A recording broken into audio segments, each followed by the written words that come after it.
It's always live on the rant. RantTMRadio.com, baby. Oh, yeah. Jesus, Louises. It's the only place you should be listening to the Shining Wizards. That's not. That's like the last place you should listen.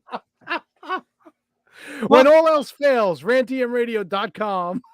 Yeah, if you go to our link tree on Twitter, I don't even think I put it on there. I'm going to be perfectly honest with you. It's all right. Wow. I didn't know Anchor was a thing that people could listen to until I thought it was just a tracking thing. A lot of people don't think that. Go ahead. Really? Yeah. Wait, so I interrupted him the first time, and then he burped again when I gave him the floor. Oh, Matt's a fucking gem. The rant idea was great a couple of years ago. Since we've upgraded the StreamYard, we're live and in color on like 4 different platforms right now. You can actually see our beautiful faces. Oh yeah. And if you don't want to see our beautiful our faces, there's no fun in that. There's no download in podcast form, Tony. That's what you do. That's right. There you go. Okay, terrific. It's not as fun as when you watch live. You chat it up in the Facebook and the YouTube. We see the comments; they pop up right here. Yeah, like this one. Like this one right here. Look at that. Already with the profanities, Motspock. Really? Evening, you beautiful fuckers. It's like an MLW commentary desk here. That's right. That's right. You're beautiful too, Milwaukee Mock. Well, it is WrestleMania week. Oh God, is it? It is, dude. It's WrestleMania Raw tonight. Dude, it's wait. WrestleMania Raw? Please explain this to me. That's what they're calling it. WrestleMania Raw and WrestleMania SmackDown, baby. Oh, really? For God. So what? We have 4 nights. Are we supposed to pick Raw tonight? Is this we should. No. We should pick Raw. Oh, no? Look at Matt's face. Look, it's the biggest week in wrestling, arguably. There's so much going on. Oh, yeah. And we have so much to talk about. We have to talk about what pay-per-views we're going to pick this weekend. All of them. Wait, pay-per-views? Dude, it's WrestleMania weekend. There's night 1, night 2 of WrestleMania. There's NXT Stand and Deliver. That's right. And there's Ring of Honor Supercard. And Impact multiverse of matches. There's a lot. We have to figure out how we're going to do this. That's right. We also have Alex Coughlin from New Japan Pro Wrestling. He's from the LA Dojo. Beef. He's one of the big 4. He's joining us very shortly. We got Triple H retirement. We got Down the Aisle. We got Hall of Fame announcements. Tony's here for a guest. It's all here and much more. But is he, though? You're just going to have to listen to find out. That's right. It's all here next on the Shining Wizards Wrestling Podcast, episode 578. The following is a presentation of the Shining Wizards Network, broadcasting live on RantTMRadio.com and available on all podcast platforms and at ShiningWizards.com. Follow us on social media at Wizards Podcast. Check out our merchandise at merch.ShiningWizards.com. Do your Amazon shopping at Amazon.ShiningWizards.com and become a Patreon supporter at Patreon.com/WizardsPodcast. As always, we thank you for your continued support. And now, enjoy the show. Hey guys, this is Serena Deeb, and you are listening to Shining Wizards Podcast. What's up, fuckers? Where did cheese go? It's a stupid fucking question, Kevin. Oh, shit. Yeah. Whoa! Hey, this is Moose. God, that was disgusting. Shining Wizards rule the world.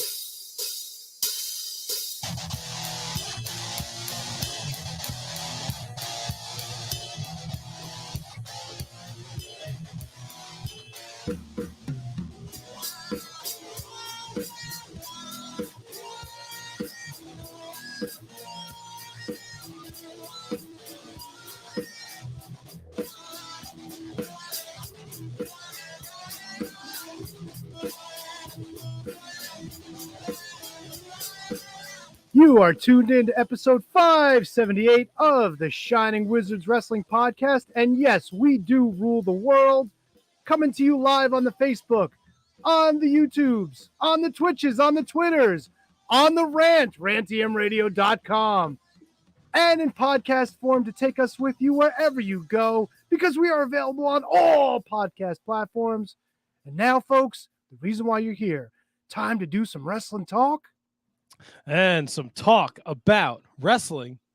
Tony. Matt. KJG. My boys, what is going on? My boys. Yeah, My boys. Tony, Oh, can I ask you a question, T-Dog? Those cheeks. what's up, dude? So you can see my microphone set up here, and you can see Kevin's.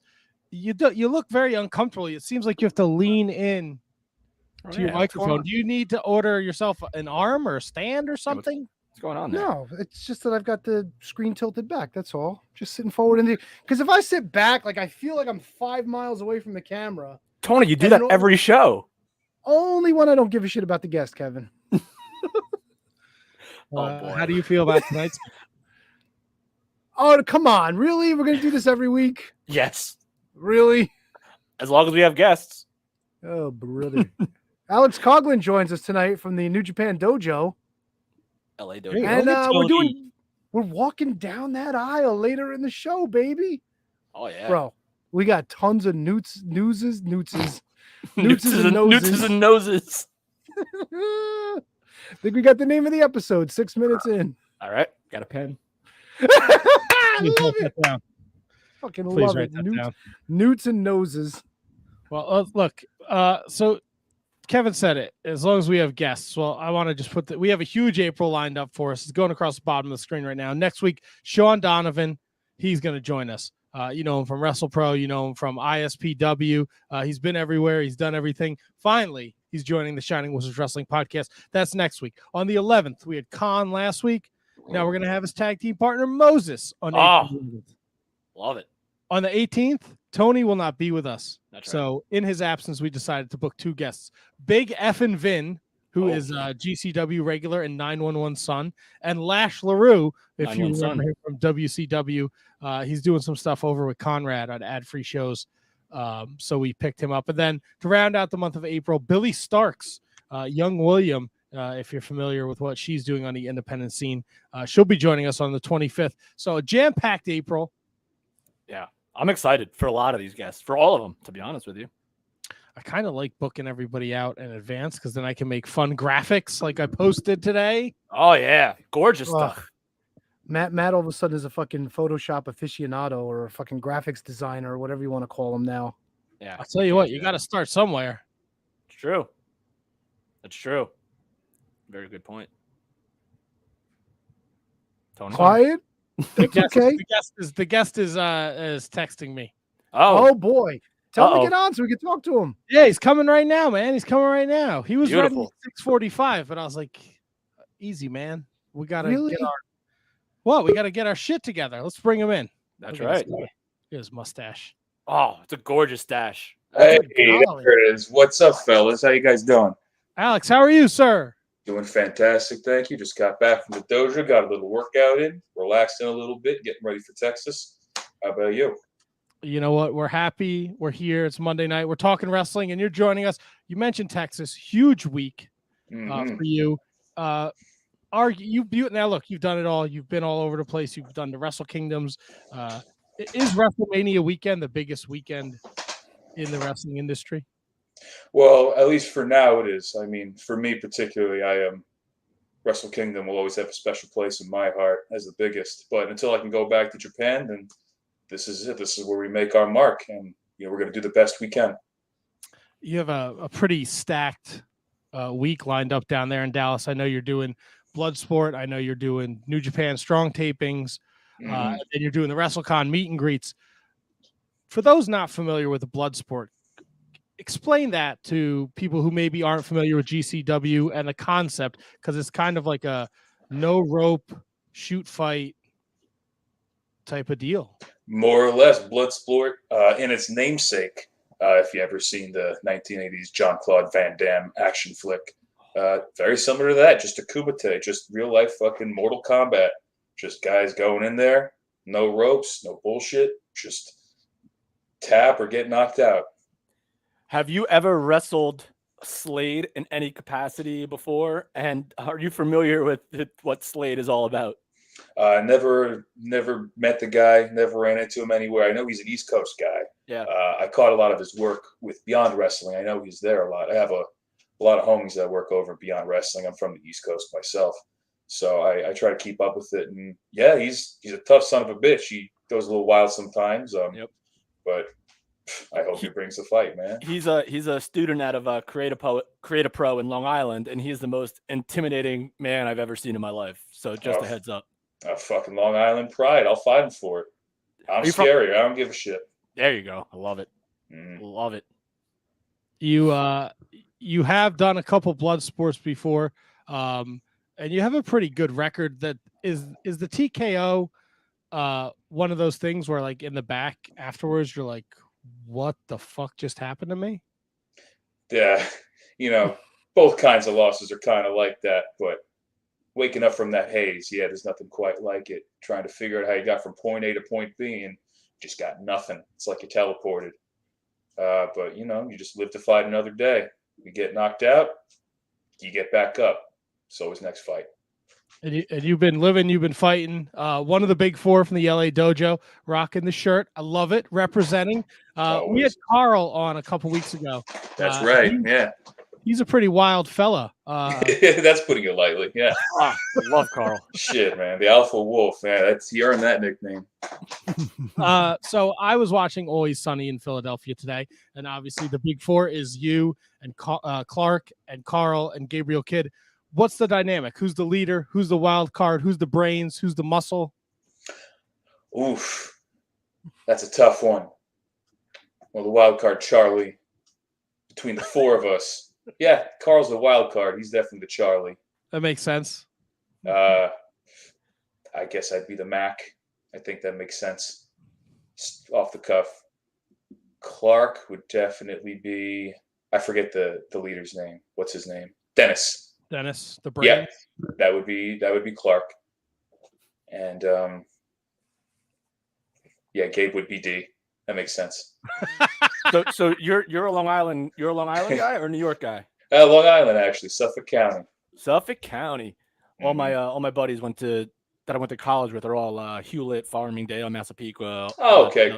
Yeah, very familiar with those areas. Yeah, Rockville Center, all that good stuff. Right. Yeah. RVC, if you will. RVC. It played a lot of shows right at the Rockville Center train station.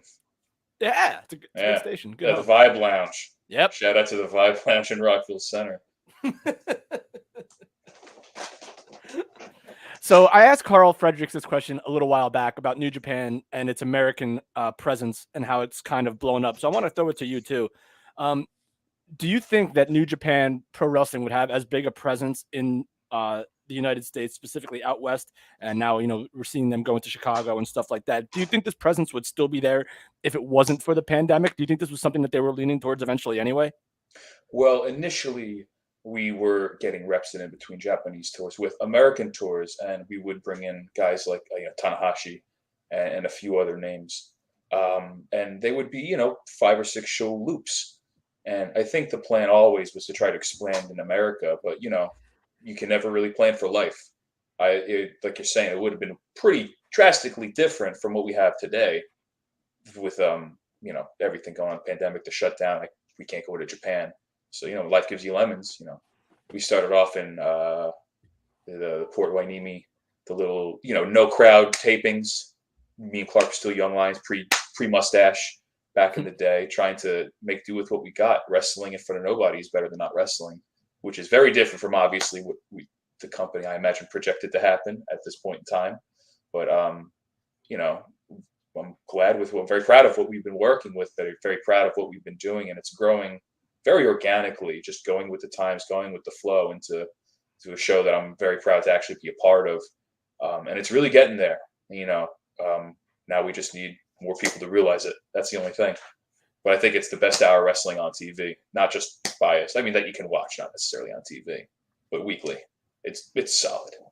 We'll get back to New Japan Strong because it is an excellent show. You mentioned the mustache. It's a bold move.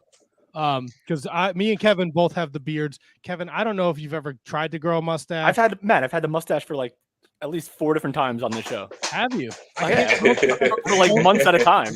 I don't think I can pull off a mustache. I think people will call the police on me. It's a hard line to ride for sure. I had a lot of time to myself during the pandemic. I would go a couple months just growing everything out. And, I just shave it all off. But when I was shaving it all off, I'd have fun with it. I'd shave into a goatee just to see what it looked like, get the Lemmy handlebar all the way around here. Nice. But my problem, I could never connect from the mustache to the mouth. There's the side of the lips. I have to grow these hairs suspiciously long to get the goatee. Yeah. So instead of the goatee, one time I shaved the mustache. It was a thin one at first and looked that good. The next time I really let it grow out, I was like, yeah, I'm onto something here. Kind of dig it. I feel like the mustache growth during the pandemic was just for like lack of stuff to do. Like exactly, finding a different way to entertain yourself. I'm like, mustache. I know tons of other dudes that did the same exact thing. They just didn't stick with it once they started going outside again. Just makes sense. The response to the mustache has been positive though? Largely, which is kind of surprising. I thought it'd be a bit more divisive, but the people that don't like it hate it. But the people that like it, they like it. Yeah, a lot of passionate people against the mustache. Where does Shibata stand on the mustache? He didn't say a word about it. He just came back from Japan one day. I had it. He had no comments. Nothing changed. That would scare the shit out of me.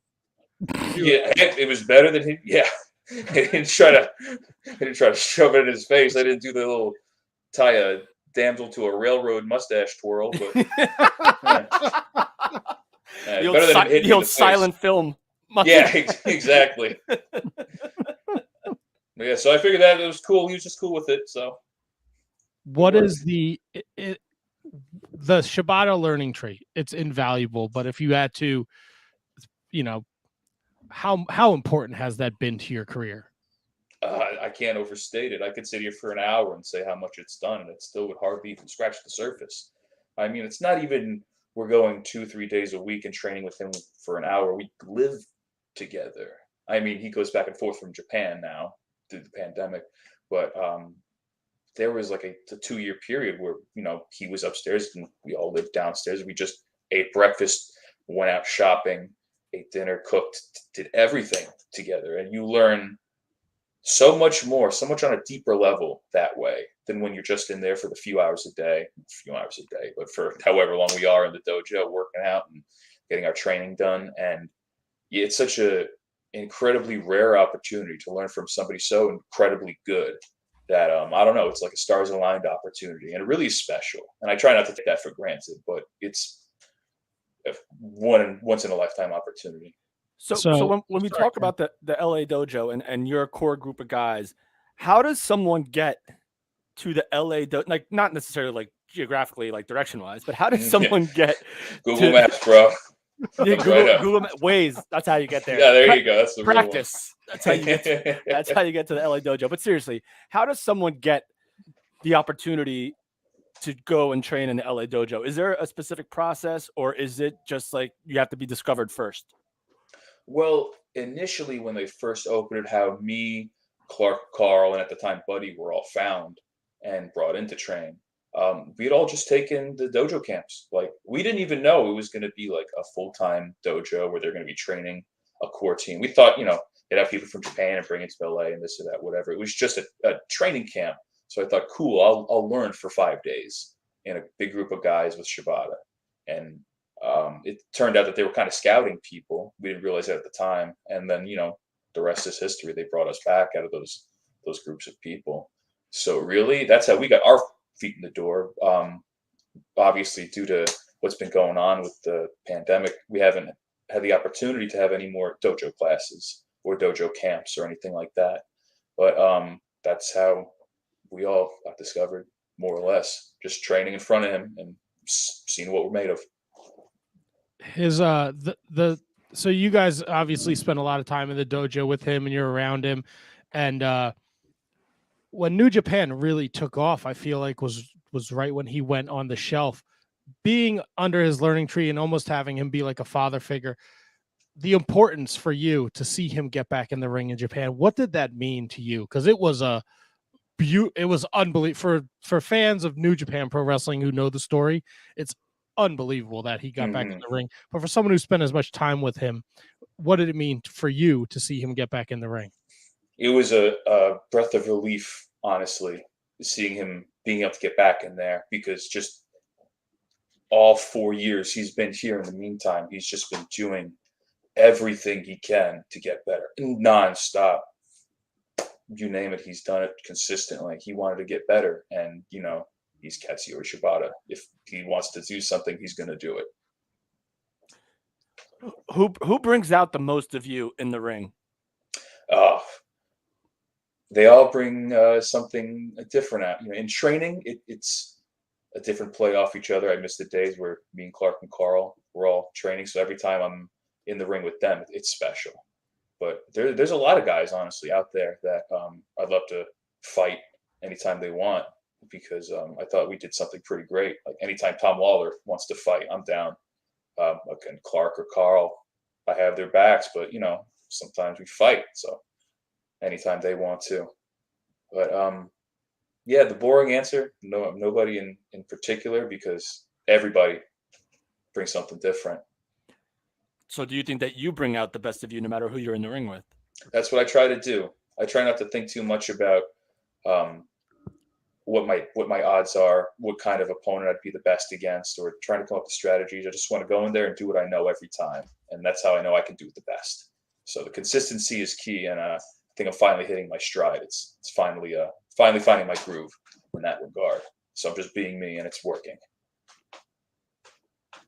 It seems like things are starting to open up in the world again. You just came back from a tour of the UK. Can you tell us a little bit about that?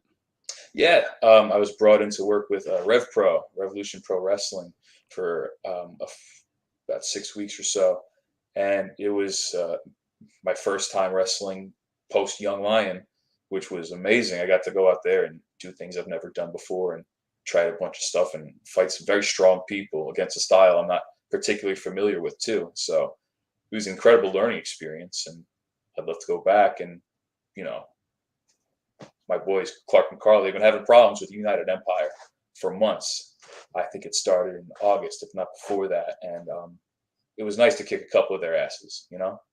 I beat Aussie Open, Kyle and Davis. So that's I'm all for you guys dealing with the United Empire, but I need the LA Dojo. I need them.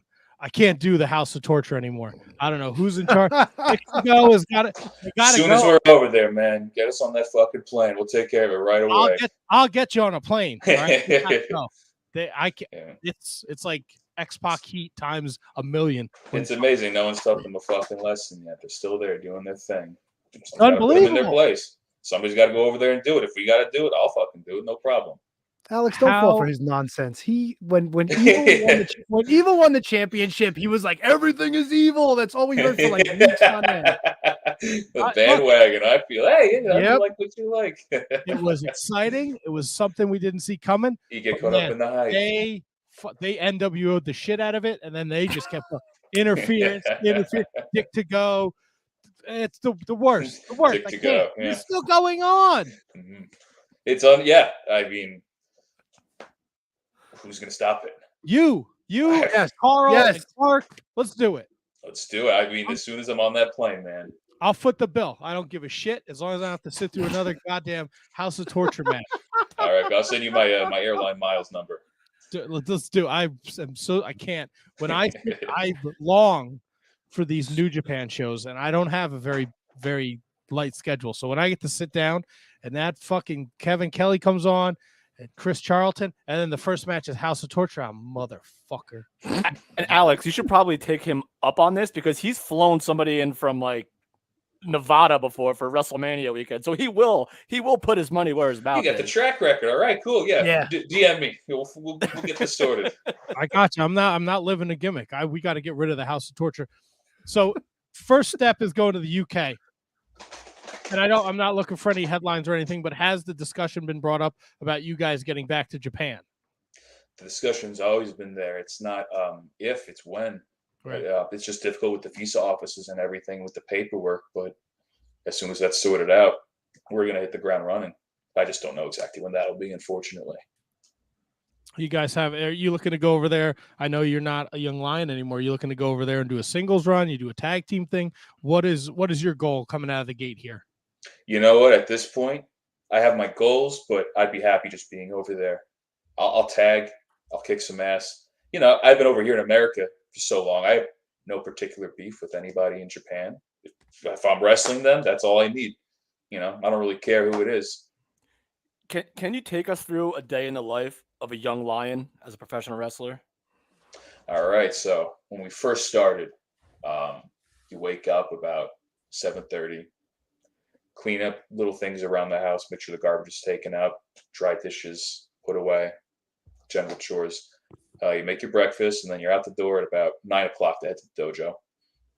You do your warm-ups, do your rolls, and you do whatever workout that is for the day, whether it be your 500 squats and your push-ups or your cardio circuit or whatever it is. And then after, you start the actual ring training. But when we first started, we were just doing amateur wrestling, learning takedowns. That was for a couple months before we really even started any pro wrestling training. So for us, at least particularly, it was very traditionally, built. You have the foundations first and take it step by step until they're at least good. They're, you have solid foundations, and then you move on to the next step. So we didn't even start the professional wrestling side of things for about 2 months after we started training there. So after the training, you get your workout in, your lift in, because you still got to look good. We're all athletes. And then about 5 or 6 o'clock, we get home and then shower up. And if we didn't have the ingredients to make the chanko, we'd go to the Japanese market, make sure we had all of our stuff, big old checklist. And that would take like an hour and a half to prepare, make sure the rice is there. Then you eat. Then about 8 o'clock, you're done with the dishes and everything, maybe. And then that's your time to relax until tomorrow. 6 days a week. Oh, wow. What is your favorite type of chanka? I like the kimchi pork. A little spice to the pork. That sounds Ooh, nice. nice. It is very nice. Yeah, I can't do too much spice, but you can control how much kimchi's in there. But the little bit of a kick is very nice. Here's the sinuses, especially in the cold. Is the too much kimchi like you're gonna shit your pants type of deal, or Oh boy. Well, it's more of a combo. Going in, it's not pleasant. Coming out, it's even worse. right? But I just can't. Even the mouthfeel. I mean, I can't do too spicy. I'm not good with that stuff. And when you've gone to Japan, I ask every single person that's gone to Japan, the raw horse meat. It's on my list. I haven't had it yet, actually. I kind of want to. Just to Alex, try it you've out. been there a bunch, man. Yeah. Shibata-san said he was going to take me out one time. I specifically asked him. He said, next time we'll go. But it's been 2.5 years. A little over 2 years. What's the biggest challenge being over in Japan for you? In the summer, the humidity all the time. Really? Yes. The East Coast guy has a problem with the humidity. Interesting. Yeah, it's gross. I never liked it. I kind of like that drive too. But honestly, it wasn't too challenging being over in Japan. I mean, you're kind of nervous your first time over there, especially when you stay in the dojo, but it's no different than dojo life here, and we were used to that. But they're just how punctual they are with everything and not being able to read the road signs and making sure you're in the right part at the right time. But yeah, that makes it actually kind of fun exploring sometimes, though, like going out in Shibuya or Shinjuku, just trying to figure shit out. How different is the McDonald's in Japan than in Suffolk County, Long Surprisingly, Island? yeah. I mean, the meal. I'm a chicken nugget guy as opposed to burgers. Chicken nugs. Yeah, all the time. But they're in different quantities in Japan. I don't know if it's like you get a 5 and a 15 piece, or it was like 3, 8, 12. It's weird. It's not straight, 10, 20, or the 6. Like that makes any sense. But they're visibly thicker chicken nuggets too. Like they're at least 1.5 times the thickness. I wouldn't say double, but they are heartier, and they taste good. It's like chicken meatballs. More or less, yeah. Have you tried any of the food from the vending machines, like the fast food pizza or the girls' panties or anything like that? Not the girls' panties. I missed that machine the first time. But mostly just the energy drink machines. It still fascinates me that you can get an iced coffee and a hot can of coffee in the same machine. Wait, yeah, I don't think I've tried the food. Hot can of coffee. Yep. Coffee? Yep, hot can of coffee. Sounds dangerous. The novelty of it, I had to get it. Have you ever been on any of those sponsor deals where they want you they take you out to the restaurant and then they want you to like beat them up because they think it's funny? Yeah, those are fun. Free food. Yeah, free food, and then like, is it the chow? That's pretty rare actually. If they actually want you to hit them, Okay. Yeah, I think there's a policy against that now, but I've never been in that situation. So I'm sure with we'll with everyone's phone is a video recorder now. They don't need they don't need more. Yeah. No, they don't need that at all. You've been doing your thing in New Japan, and that's kind of branched out to Ring of Honor and GCW, and now you did Rev Pro, and you've had some great highlights in your career. You got to work the New Japan Super J Cup here in the States in 2019. What was that honor like for you? Yeah, just individually, that Super J Cup car. I think that was actually the first time I wrestled John Gresham, if I'm not mistaken. Ooh. Yeah, and I just wrestled him not too long ago in Philadelphia. I think it was November 2020, and that was one of my favorite matches that I've ever had. He still beat me, but I was a lot closer this time. So third time's the charm. Next time I see him, I would I'm gonna kick his ass. It's gonna be fantastic. But yeah, that show meant a lot to me for a few reasons. Again, like you say, it was a Super J Cup. It's prestigious. I didn't participate in the cup, but just to be a part of it was very cool. Real quick, do you prefer, if you had a preference, East Coast or West Coast wrestling? Well, the West Coast includes, the strong, and that's our home base in LA. Yeah. Going to remove that bias? Yes. Okay. It's weird because I didn't do a ton of indies like before or even while I've been signed. I mostly worked my home fed at NYWC, and that was only 6 or 7 shows before I came over here. So I don't have a good grasp of the scene either way. I have a lot of friends in both from when I first started over there, and they're rocking and rolling now, and met a lot of people here doing the New Japan and doing the few indies around here. So I like being closer to home. So obviously East Coast wins. There you go. Real quick, and we're running short on time. I know Matt's going to plug all your stuff real quick, but what was the inspiration to go out there? Were you planning on going to the dojo the entire time, or did it just happen? Like, did New Japan just happen? How did that happen for you? Oh, as soon as I heard that they were opening the dojo for camps, I knew right away I wanted to be a part of it. Me and my friend that went out there with me, we actually took the nights off from work when the logins went live to submit the application. So we both went over there, and it was a great time. I didn't plan to get signed or anything. I just wanted to train, and New Japan was always the goal. Nice. Huge. Nice. You have if you go through your career and your match history, you've been in the ring with a lot of very tough and intimidating people. Who is there? And I can't see myself ever stepping in the ring with Minoru Suzuki, no matter. He scares the shit out of me, and he's in goddamn Japan. I watch him on my TV. But you've been in there with Lance Archer and him and some real legends. Who is somebody who just I don't want to make you look like you're scared, but who is someone who intimidates? Is there anyone that intimidates you when you get in that wrestling ring? I will say the first time I was in the ring with Kratos, I was like, what the fuck am I going to do? It was yeah. It was my first match back post-injury when I was a young lion, was that Bloodsport 4 match against Kratos, and it was for Bloodsport. But, after the match, I survived. I woke up the next day. I was hurt, but, I lived. So that fear kind of started to go away, which led to my defeating of Kratos to graduate as a young lion very recently at New Japan. But I don't think we're finished, him and I. The fear is gone, that's for sure. But initially, he gave me those vibes.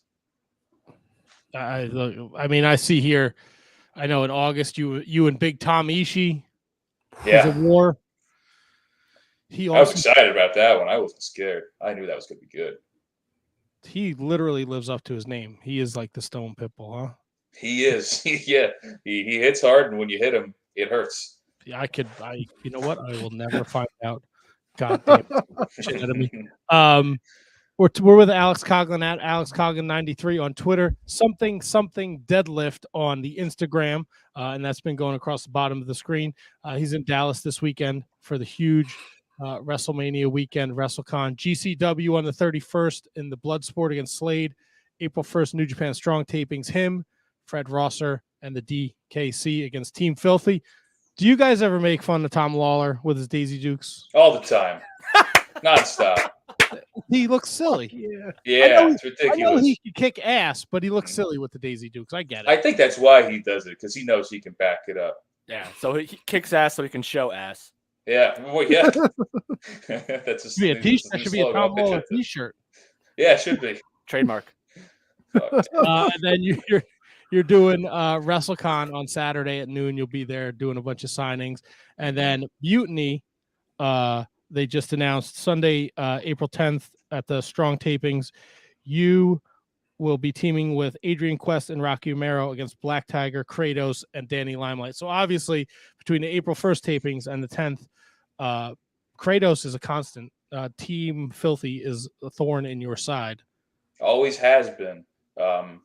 Nonstop. Yeah, reflecting, Bloodsport 8 is coming up. All my Bloodsport opponents have been Team Filthy guys. I'm wrestling all three of them at Lone Star Shootout. I wrestled Royce twice, Tom Lawler, and Kratos. And they're all going to be in that 6-man on that Friday. So they've always been a thorn in my side, especially Kratos, especially because I kicked his ass. I beat him fair and square. Yeah, and he hasn't shut the fuck up nonstop since I've been in the UK about how this isn't over, whatever. I want another shot. That's fine, man.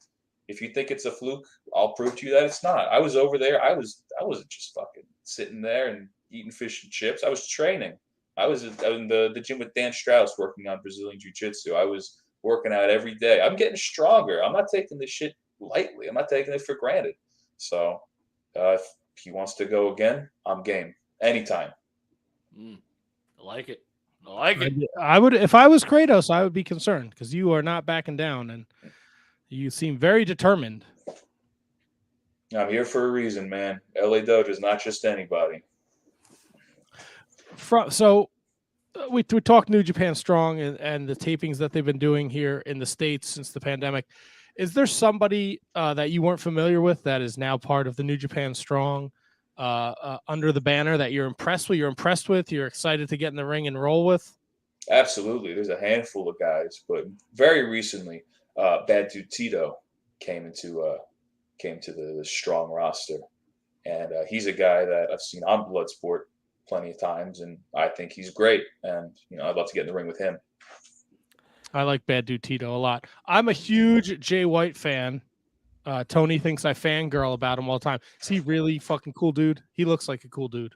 Jay White is, I guess you'd say exactly what you think. What you see is what you get with him. He's an interesting guy. He's clever, but he's kind of sneaky too. You gotta keep your eye out for him. See what he's doing to the Bullet Club. He's fucking it all up. Yeah. What? No, he's not. Yeah. They're falling apart at the seams. No, it's a civil war, man. Nah, he's in control. Thoughts real quick on Rocky Romero, because I don't think a lot of people realize how deep Rocky Romero's roots are in professional wrestling. Do you have any personal opinions on Rocky? I mean, you said it. People don't understand just, how important he is to wrestling today. Not from New Japan in general, specifically with New Japan. I wouldn't be here without Rocky. The LA Dojo wouldn't be here. Strong wouldn't be doing what it's doing.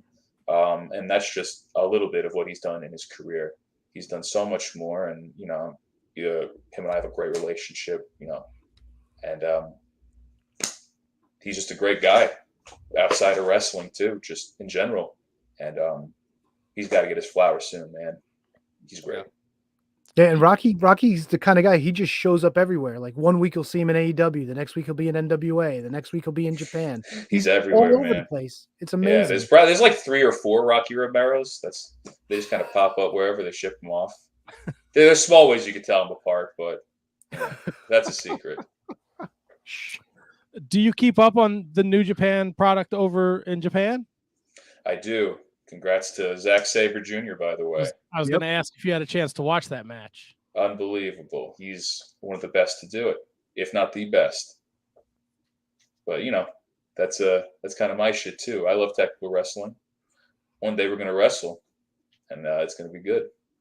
All right, let me ask you. Does Tai Chi really sing? How dare you, you son of a bitch. Of course he sings. What kind of question is that? Yeah. Obviously he sings. The voice of an angel. Yeah. You son of a bitch. Professional lessons since he was like 10 years old, I think he was saying. Long time. How's your operatic, I think. Oh, I like that. Yeah. How's your do you speak decent Japanese? Can you speak a little? Do you know? Study a little bit. A lot of times, actually, me and Shibata-san and Narita and Uemura will sit down for like 2 or 3 hours. We say it's going to be an hour and a half, but it always winds up being longer. I'll teach them a little bit of English, like everyday phrases they can use, or maybe a little bit of grammar, and then they'll switch and teach me some things in Japanese. So there's a lot of back and forth. It's like we do it a few times a week, if not every night, whenever we get a chance. So we've been studying together, basically, and it's kind of fun. Is it hard to pick up? I mean, do you feel like you could take to it easily, or the fact that I'm living with a few guys that also speak Japanese that I can practice with makes it easier, but their English is way better than my Japanese. It's not even close. So you still live like the same group? You're still all in the same house? Yep, we're still in the house. LA Dojo house, man. Who stinks up the bathroom? Who ruins the place for everybody? I gotta know. I can't think of anybody off the top of my head, so it probably means it's me. So sorry, everybody. There you go. Realistically. We have a name of the show. Alex Coughlin stinks up the bathroom. write that down. Hey, as long as he's not all over again. As long as he's not stinking up the ring, it's good. Hey, there you go. Oh, come on now. Yeah, that's the addendum to the title. Yeah. What can we expect from you in 2022? More. Whatever you saw in 2021, that was just a taste. I'm not a young lion anymore. I'm here to show people what I can really do because you haven't seen anything yet. Beautiful. We know Carl's the alpha wolf. Did you are you working on some nicknames here? I am, but you'll know it when you see it. Oh fuck yeah, I like it. I'm excited for that. Nice. Beautiful. Awesome. Alex, it's been an absolute pleasure. We appreciate you taking time out of your busy schedule. I know you got to pack and get ready to go to Dallas, and then you got a full weekend. We talked about it before. He's doing GCW Bloodsport against Slade. He's got the Strong tapings, 6-man tag action against Team Filthy and the Daisy Dukes. He's doing WrestleCon. When you do the WrestleCon, are you excited to not just interact with the fans, but also like maybe see some friends you haven't seen in a while, talk to a couple of wrestlers that are there? For sure, yeah. I want it to be while I'm there, when in Rome, everybody's going to be there. I want to see all my homies for sure and try to get Scotty 2 Hotty's autograph. So get 2 birds with one stone. I like that. Nice. If you have a chance, if I can give you, I've been to Dallas before. If you like sushi, there's a restaurant called Uchi that is awesome. Uchi, is that with one eye or two? One, right? 7. Oh, there you go. Uchi. One eye. One eye, Uchi. You got one eye. It is. Me and my wife went to Dallas a couple years ago because I'm a big baseball fan. So we do the baseball road trip. And we were there for like 5 days, and we went there twice for dinner. It was so good. Nice. So definitely check it out. And we did the second time we went, we let the server. They come to the just bring out and give you shit that they think you like. This is our price point. Just bring us whatever. Nice. And they were like, "What don't you eat?" My wife doesn't eat red meat, so they didn't do. It was awesome. I've never been to Japan, but it was fucking good. Shout outs to Uchi. Should give me dinner for that one. Yeah, I'll check that out for sure. If you have time, I know we did Mania when they came up here for 29 when they did the first WrestleCon, and we don't even wrestle. We just do a fucking podcast. It was exhausting. So Alex, he's not gonna pay to fly you to Japan, but he probably would foot the bill at Uchi for you. I'll take it. It sounds great. Yeah. Sounds like a lovely restaurant. I would be more than happy to take care of Alex. But Kevin, we have to get our shit in order. House of Torture needs to go first. Uchi ain't going anywhere. Dick to go. We got to hit the bricks. Dick to go's got to go. Yujiro Takahashi. They got to go, man. Enough with the. They got what is that thing? The Garrett. They got to stop. They make me nauseous. And then we'll take care of that, and then we'll go to Uchi. Yeah, and then we'll go to Uchi, and then we can focus on the United Empire. We got a whole laundry list of easy weekend, no problem. All right, yeah. Easy peasy, 1, 2, 3 easy. I like it. Awesome. You can DM me. I'll give you my flight info. I'm all. Check bag too, right? Yeah. Whatever you want, bro. As long as I don't have to sit through a torture match. I'll send you the whole horse, not even raw. The horse too. Just take a bite out of the leg. Whatever works, my man. Hell yeah.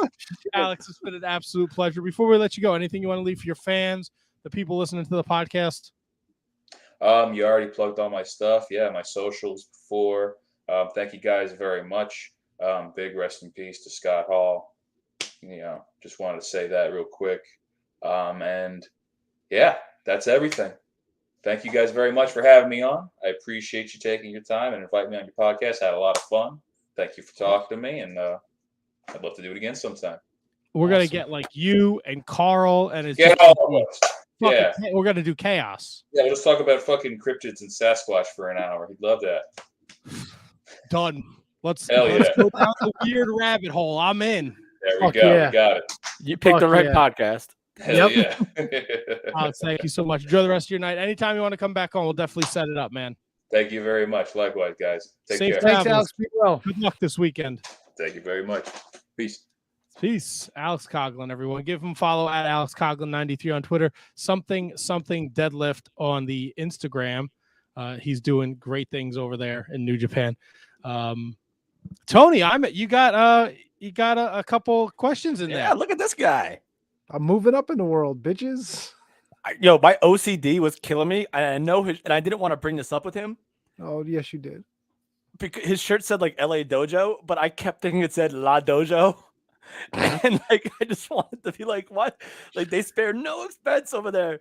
La Dojo. And it just like killed me that I couldn't do it because I didn't want to. I know why, because you were thinking it was a French thing because he had like the mustache going and everything. Dude, it was like, that's probably what it was. No, it was just like I knew what it meant. I knew what it said, but like in my head, all I kept seeing was La Dojo. La Dojo. Like they get like some sort of like club in like La Dojo. Los Angeles. Like I bit my tongue many times to not bring that up. Why? I asked him about shitting his pants, and Tony asked him if he makes the wallpaper come off the bathroom wall. I'm sure he wouldn't have been offended by that. Yeah, but that's him. That's not disrespecting like the dojo. That's like a personal thing. Like if I said like your shirt looks like it says La Dojo, that's I mean, that's like a guy's thing. Like there's like you get come on, Matt. You lived in a house with like 4 guys at once. Like somebody must have fucking stunk up the bathroom all the time, right? Oh no, that's a great question. We had 2 bathrooms. Maybe it's a great question. No, I mean, perfectly acceptable questions. Right, so I don't think mine was. No, I don't have a problem with the question. It's right in my wheelhouse. You know, I like. No, but let me ask you. Like, was there ever a time when you walked out of the bathroom and you had to apologize before it fucking got to travel? No, I don't apologize for anything. Very, very true statement. No, like, dude, if I fart and it fucking smells really bad, I'm like, listen, I'm sorry. And then they'll be like, for what? And I'll be like, you'll know. My wife always says I have a very loose asshole when I fart a lot. His asshole's so loose it whistles when he runs. Oh boy. Oh boy.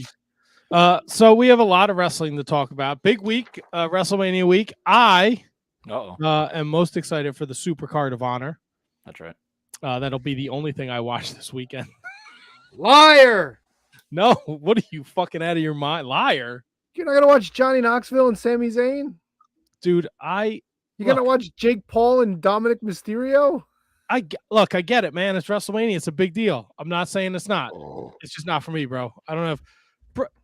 So they're doing each show is scheduled to be 5 hours, 6 to 8 each night is the pre-show. Why you need a 2-hour pre-show is beyond me. The 3 hours for the pay-per-view makes sense. I'm sure they'll go over it because it's fucking Peacock. You could do it. There's no chance the main show is only 3 hours on both nights. No chance.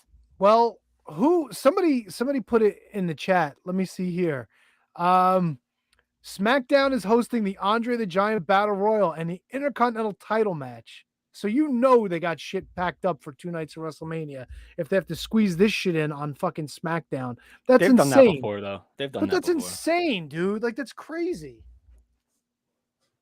Yeah, How no, the fuck you gonna have? How you gonna have 6 hours of wrestling, 4 hours of pre-show, plus fucking put matches on your Friday night show? And you know what the pre-show is gonna be? It's gonna be like the fucking is Caleb Braxton even still there? It's gonna be like her, Booker T, the fucking maybe they bring in your boy Pete Rosenberg and Sam Oh, yeah. Roberts. They're just gonna be sitting around for the first hour, like, oh, it's great, everybody's here, yeah. And then the fucking next hour is gonna be like two fucking idiots crying that they weren't on the show, fucking having like singles matches or some shit. That's Tony, what's gonna happen. pay-per-view pre-shows are like the king of recaps. Yeah, so you get all the footage and all the music montages and all that shit. And then like a 20-minute conversation about how none of it really matters. And then they're just like JBL yelling at Rosenberg. Yeah, and then they're gonna have there'll like be, some they're gonna live have, like, a- performance. There'll be a live performance by some artist that I don't know because I'm 40. yeah, they'll have somebody sing America the Beautiful and They announced that, by the way. They announced who that was. Yeah, I didn't Singing? put it in my Really? notes 'cause I didn't give a shit. Yeah, it's a country act, I think. Is Bad Bunny gonna be performing too? I haven't heard anything on the Bad Bunny front. No, I think he's on. I think his tour started. I think he's actually on tour now. That's a Oh, so- Bad Bunny. And it's where? It's in Texas. Dallas. Texas, Arlington, Ooh. What? Were you Gary's not paying- World. You're not paying attention to like the like we mentioned Dallas like 7 times. No, in I know. Dallas. I had to think about it for a second. This is like What? The Wow. card? Oh, please, Matthew. I beg of you. Share they with keep us. adding. They keep adding matches and more people. If I may volley, sir. They added. So this is what we have for night one. We've gone down this Please. list. Tell me Uh, what I was not able to book on this show because I got Charlotte relieved of my Flair. duties as a creative.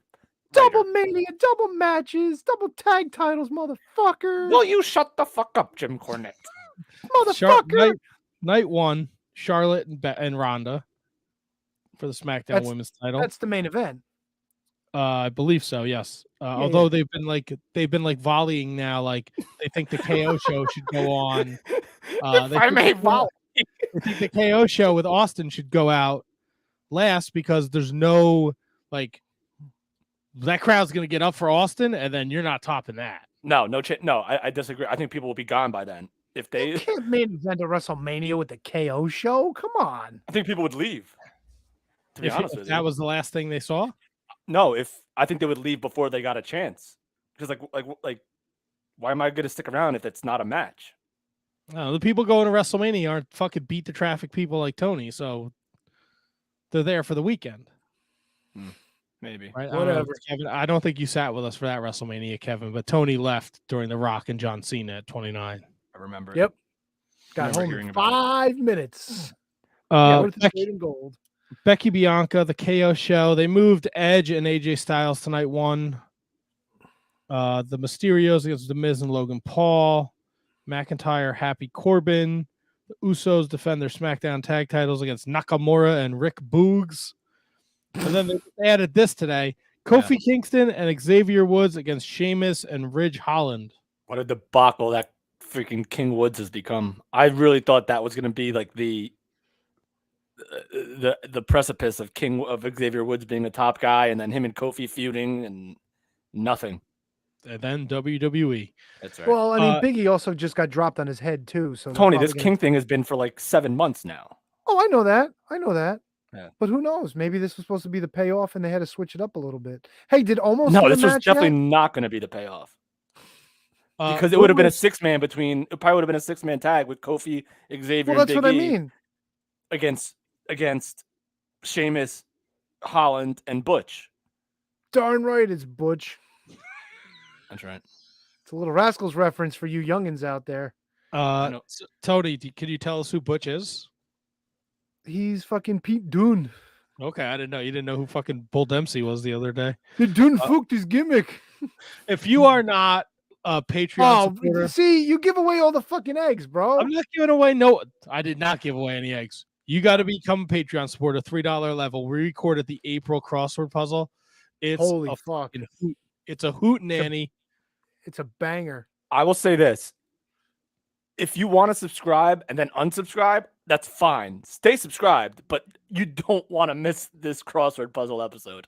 It is probably the most fun I've had, the loudest I've laughed, the hardest I've laughed, in a very long time. It's hysterically funny. So subscribe, $3. You get to hear me host a crossword puzzle battle between Matt and Tony, and it is absolutely radio gold.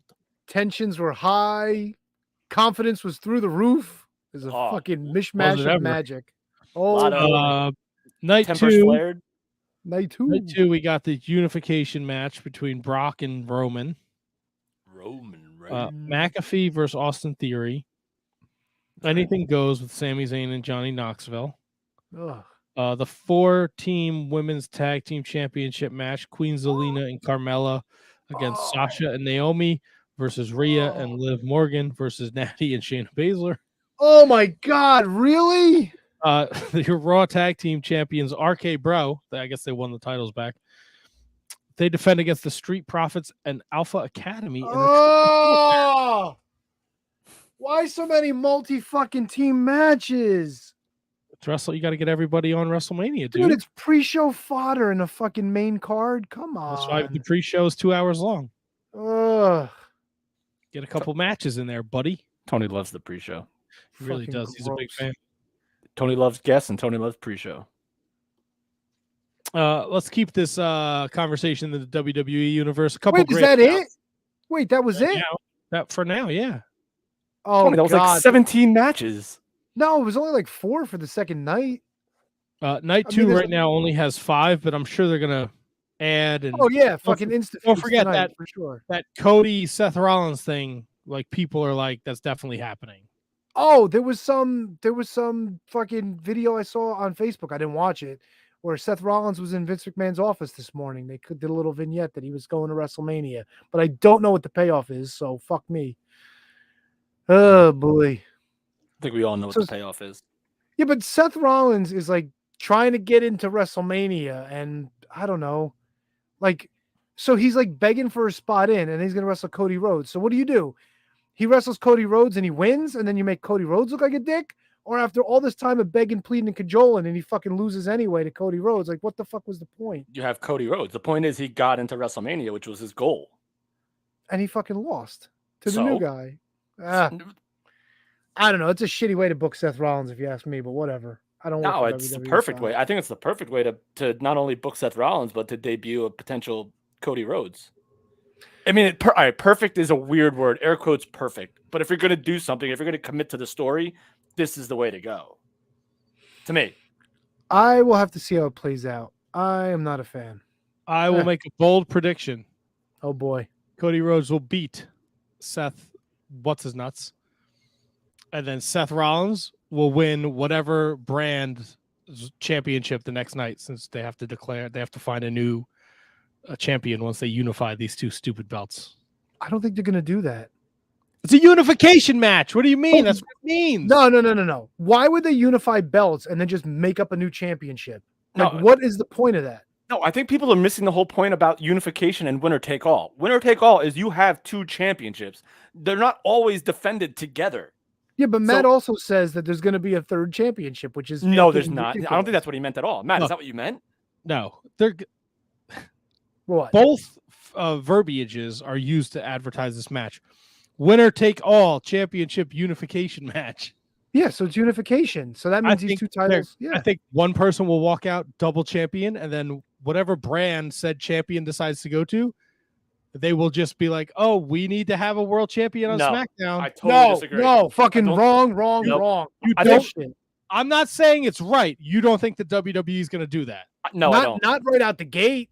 Maybe 6 months from now when they fucking realize this was a big mistake. Belts out of the warehouse and gave it to Triple H 18 years ago. I agree. I know. I mean, I agree. I remember. I know, but like, there's no chance. I don't think there's any chance that they do that again. You guys really give the WWE a lot. No, but I don't think it's giving them a lot of credit. Time out. Hold up. When they did this with Brock Lesnar like 20 years ago, there was only 1 championship, and this is when they first started the brand split. Here they're taking 2 belts with two different entities and combining them. They're not just gonna fucking, oh well, we lost the championship. Here's a brand new one. It ain't gonna fuck. It's not the same. And it ain't gonna do it. I think that the one guy will defend. Oh, see, that's stupid too, though. No, he's gonna defend both belts every time he makes a defense.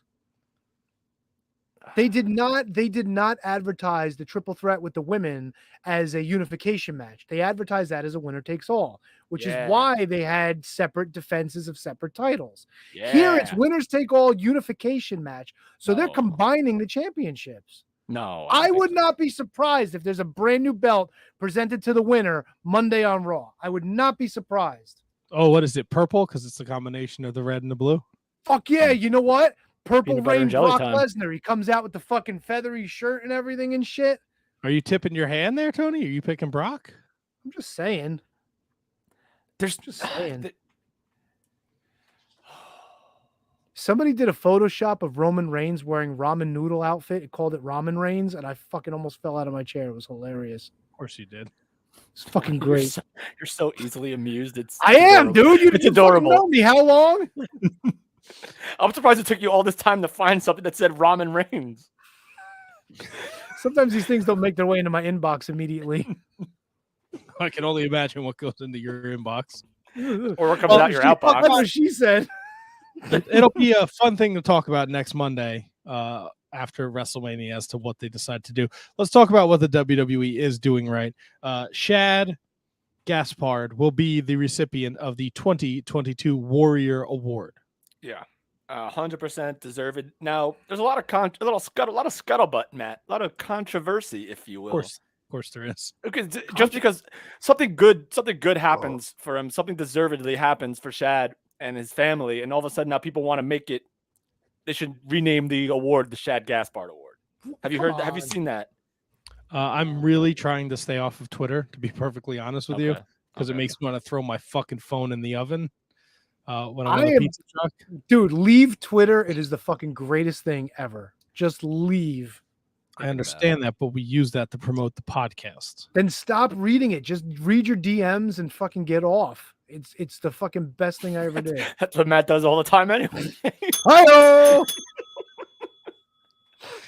I'm sure everyone has some weird fucking angle because, you know, the social justice warriors are out there doing their fucking thing. No, don't rename it. Yeah. If you want to, because wasn't the Warrior Award initially supposed to be about people like the unsung heroes of people like behind the scenes that like help out and do all this crazy stuff? Yes, it is presented to an individual who has exhibited unwavering strength and perseverance and who has lived life with the courage and compassion that embodies the spirit of the ultimate warrior. All right. So that's all right. So if that's the letter of the law, then yeah, Shad obviously deserves it anyway. But I guess it doesn't necessarily say that it's designed for people that work behind the scenes that don't get the credit that was when Warrior came up with this idea. That was the original like impetus of it. No, his wife came up with the idea, I believe, because he was already gone. Hence the idea Warrior Award. Yeah, but the original thought behind it was supposed to like Mark Yeaton would be up for the Warrior Award because he worked behind the scenes in WWE. That would be the kind of example, or somebody on the ring crew, or somebody who maybe worked in the office. But then it morphed into this whole like somebody who's providing for betterment in the world. Which is fine. Into what it's become. But yeah, it's fine. It's absolutely fine. I've got no arguments against it. But come on. We're not going to fucking change the name of this for every single person that gets the award. I mean, you can make an argument that it could be like the Connor Award or the shit, I can't think of her. The dude from Rutgers or the lady from the news. You know what I'm saying? Eric LeGrand. Thank you, Eric LeGrand. I couldn't think of it. By the way, dude opened up a coffee shop and go support it. Good times. Do you have a name of a coffee shop? Do you have a name? Yeah, LeGrand Coffee, I think it is. Let me Google it. It's been a couple of weeks since I saw it. Isn't it LeGrand? Oh, fucking A. LeGrand Coffee House. It's in Woodbridge Township. Nice. LeGrandCoffeehouse.com. Now, see, if you wanted to separate the two and still acknowledge someone that does all the behind the scenes and heavy lifting and call that the Warrior Award and create a Shad Gaspard honorary award, I'd have no problem with that. But I'd say just leave the Warrior Award alone if it's going to be the thing that you're going to go forward with. I think we got enough belts. We don't need more fucking awards. Just leave it as it is. All right, so you don't have to do it as the Hall of Fame. You could do it a different time. Just acknowledge somebody. The lady from the news. That's who it was. Yeah, that's right. The lady from the news. Dude, you know who I'm talking about. I can't think of her name. Joan London? Yes, thank you. Thank you. Holy shit. Yes. The lady from the news. God, I suck. At least you I'm- know it. I'm Barbara Waters. I'm the lady from the news. So on top of this excellent announcement that we got today the other day with Chad Gaspard, we got another great announcement today. The Steiner brothers, Rick and Scott, will be inducted into the WWE Hall of Fame. So right now we have The Undertaker, Vader, Queen Sharmell, and the Steiner brothers going into the Hall of Fame. Loaded. Man, Loaded class. We got a really good class this year. Really good class. I feel like we need one more. Do we need one more? Or are we good? There's definitely going to be one more, right? There's only How many? well, here's the thing, though. They're doing it at SmackDown, so maybe they don't want to have like a long. Oh, God, really? Not on SmackDown. It's being taped after SmackDown, I believe. Here's the story of two. Yes, the ceremony is taking place after SmackDown at the American Airlines Center in Dallas this Friday night. It will air live on Peacock. Live. I told you On guys I'm Peacock. springing. I told you guys I'm springing the extra $5 already on Peacock, right? I don't have to deal with commercials I anymore. can't wrap my head around the fact that you hadn't from Go. And I can't understand the fact that you've been watching all these rewinds and watch-alongs with fucking commercials. Yeah, It's the best. It's the bad. fucking best. Tony, You let me don't know how that send works me out for you, by the fucking way. Text all week, but because you're working, you can't shell out $5 extra. You're making bazillion dollars over there. You and your rich wife foot doctor, sending your kids from fucking Jesus. X-Men college, That's right. right? Your kid's going to Professor Xavier's X-Men college, and you don't want to put down fucking $5 extra, alligator Yeah. arms. God Yeah. damn it, man. Yeah, Matt's going making to- some great points. He's going to Acme Lou. Only your child. Acme U. What's Acme Lou? Acme University. Oh, Luniversity. Gotcha. Yeah. That was the little The Tiny Toons. Tiny Toons. That's it. The little tunes. Acme Ooh, what a fucking Luniversity. smoke We night. dun, dun, dun, God, dun, I dun. am. Somebody call 912. The lady from the news. What's it called? Jesus Christ. We aren't all millionaires, Matt. Yeah, I know, It's Kate. $5. It's $5. Hey, You guys you're pay for any other fucking streaming service. You'll mooch off of me. You fuck. yeah. Well, you're the Yeah, guy well, fucking someone sending. should tell you something. You're sending Alex Coughlin to fucking Japan to go beat up fucking evil. And then, dude, the best part of that was Kevin's glomming on going, hey, Matt's going to pay for your dinner too. No problems. I'm Fucking money. right. I'm writing the checks for Matt. One thing at a time, people. Let's take care of what's important. Fucking house of torture. I like how Matt's ready to kick the shit out of Bobby Lashley, but he needs somebody else to go fight his battle against evil. Look, man, I gotta get my passport renewed. I can't set a date and a time to go kill the House of Torture. So if I befriend the LA Dojo, they can do it for me. La Dojo. La Dojo. La Dojo. Oh. Are we sure this La Dojo was not in France? Are we positive about that? All right, That so the mustache Steiner was brothers are fucking going on in. point. 7-time WCW Tag Team Champions, 2-time WWF Tag Team Champions, 2-time IWGP Tag Team Champions. Rick and Scott are both former U.S. champs and TV champs, and Scott held the WCW World Championship once. This will be Scott's first appearance in the WWE since 2015 when he threatened to beat the shit out of Hulk Hogan. Didn't he call Stephanie a slut or something too? I think it may be his Hogan's ex-wife now. He's got another new wife. The Hulkster. No, they got divorced. No, he's got another. He's a new girl now, I think. Yeah, new girl. Yeah. Not Bubba the Love Sponge wife. Everybody wants the Cobra, brother. Dude, let me ask you guys a question. All right. Yes. Did you check out this new Peacock vehicle, Evil? Have not yet. I have. Have you? I watched. Ooh. I watched the Hogan and the Miz, and I I started also- Sasha's, but I didn't. also watched the Hogan and the Miz. Yeah. Fucking Hogan A, one dude. stunk. The Miz one was good. I agree. The Hogan one, right? Yeah. I get that. I think we've talked about this before on the show. They're not generally looking to pull us in because the three of us are wrestling historians. That's right. But my mother-in-law sat down right when the Miz one started, and she sat and watched the whole thing with me. Like, she wasn't on her phone. Like, she was either really tired from work or she was like really into it. But I thought the Miz one was really good. So do I. And here's why the two are different, because Hogan's was just the show is evil. It's supposed to focus on why this character is bad and what makes you think like this character would make a good bad guy. It was just a rehash of Hogan's career. It was just a rehash of what Hogan did and why he went to WCW and joined the NWO, and then it became a WCW burial towards the end, and it really got nothing into the nuances of what made Hogan's character Hollywood Hogan, like why he thought it was a bad guy. The Miz was the exact opposite. He told you exactly what he was thinking every single time he did something. And again, you got the backstory of the Miz and why he became what he became, but and there was a timeline, there was a chronological timeline there too, but you got inside his head about why he wanted to be like bad and what made his character bad. Hogan's was nothing like that. And so here's Hogan, the Miz, you said you started Sasha.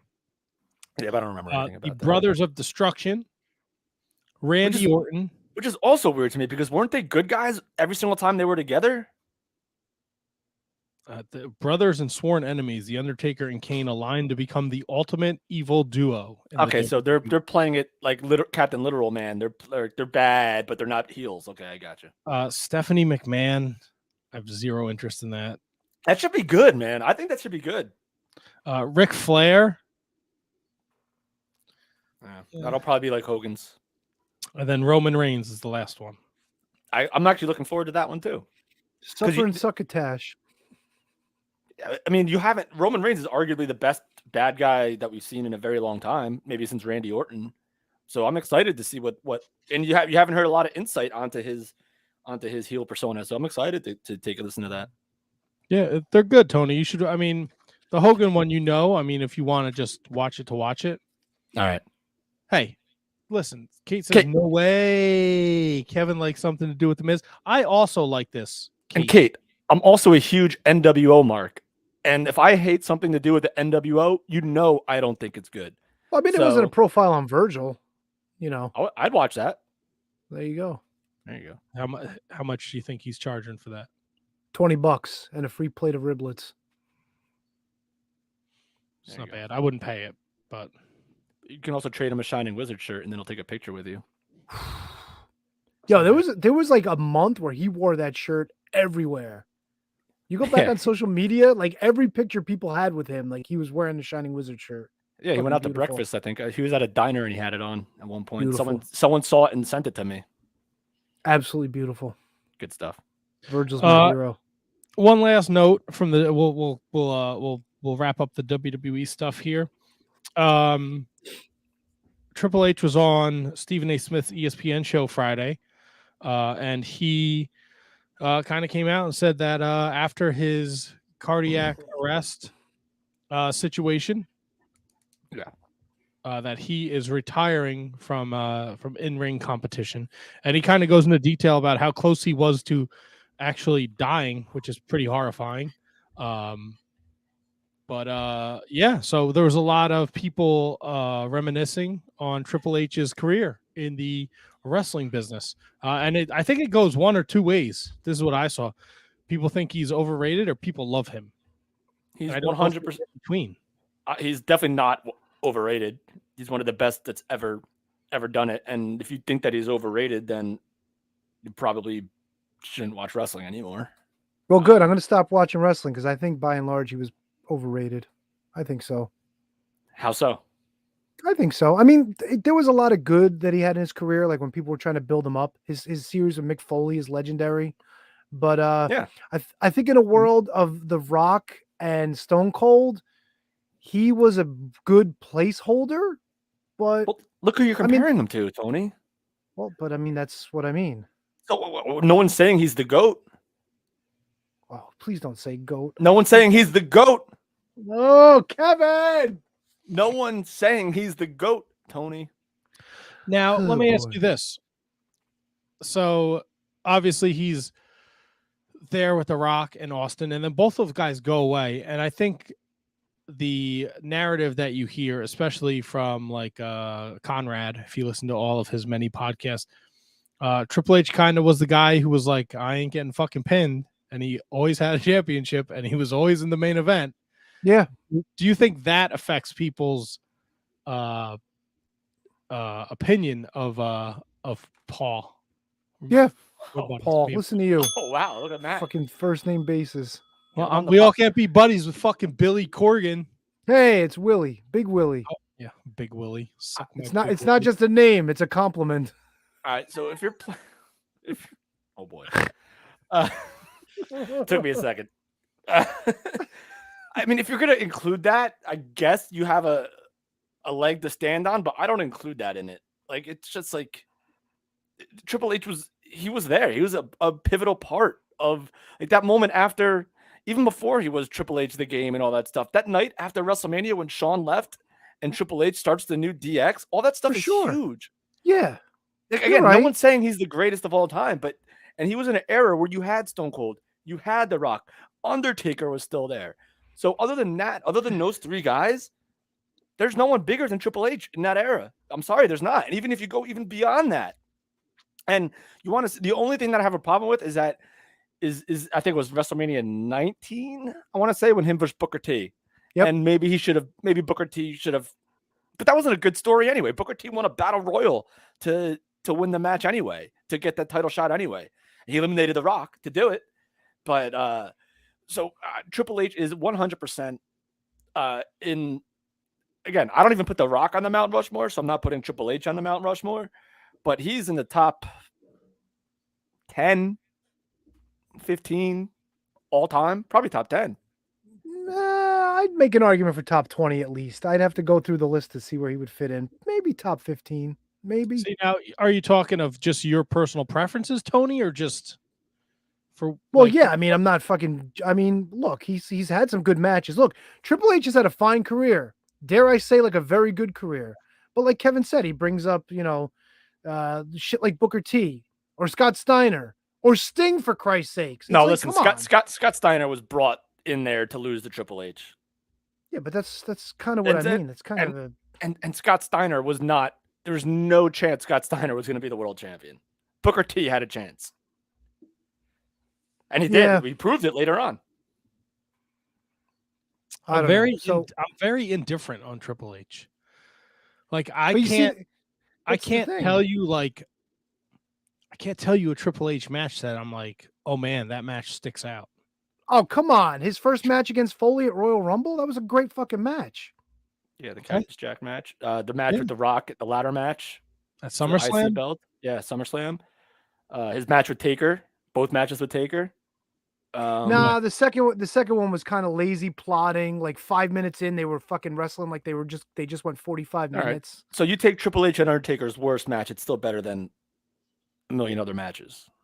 Triple H stuff with Jeff Hardy was pretty cool in that late 2000 or the early 2000 era. And then that's probably lowest on the totem pole. It just came to me. Yeah, I don't know. I feel like I don't know. Like I wouldn't change the channel, but I'm not like I can't wait to see this Triple H match, you know? Yeah, so if you turned on Raw expecting to see Austin or Rock and you didn't, and you saw Triple H, yeah, I could see how you might be disappointed. But Oh, I'll tell you what I think his best match is. Him and Daniel Bryan at WrestleMania 30. There you good go. match. There you go. There you Boom. go. Perfect. I mean, we just rattled off like 7. So that's pretty good. And there's probably a million more.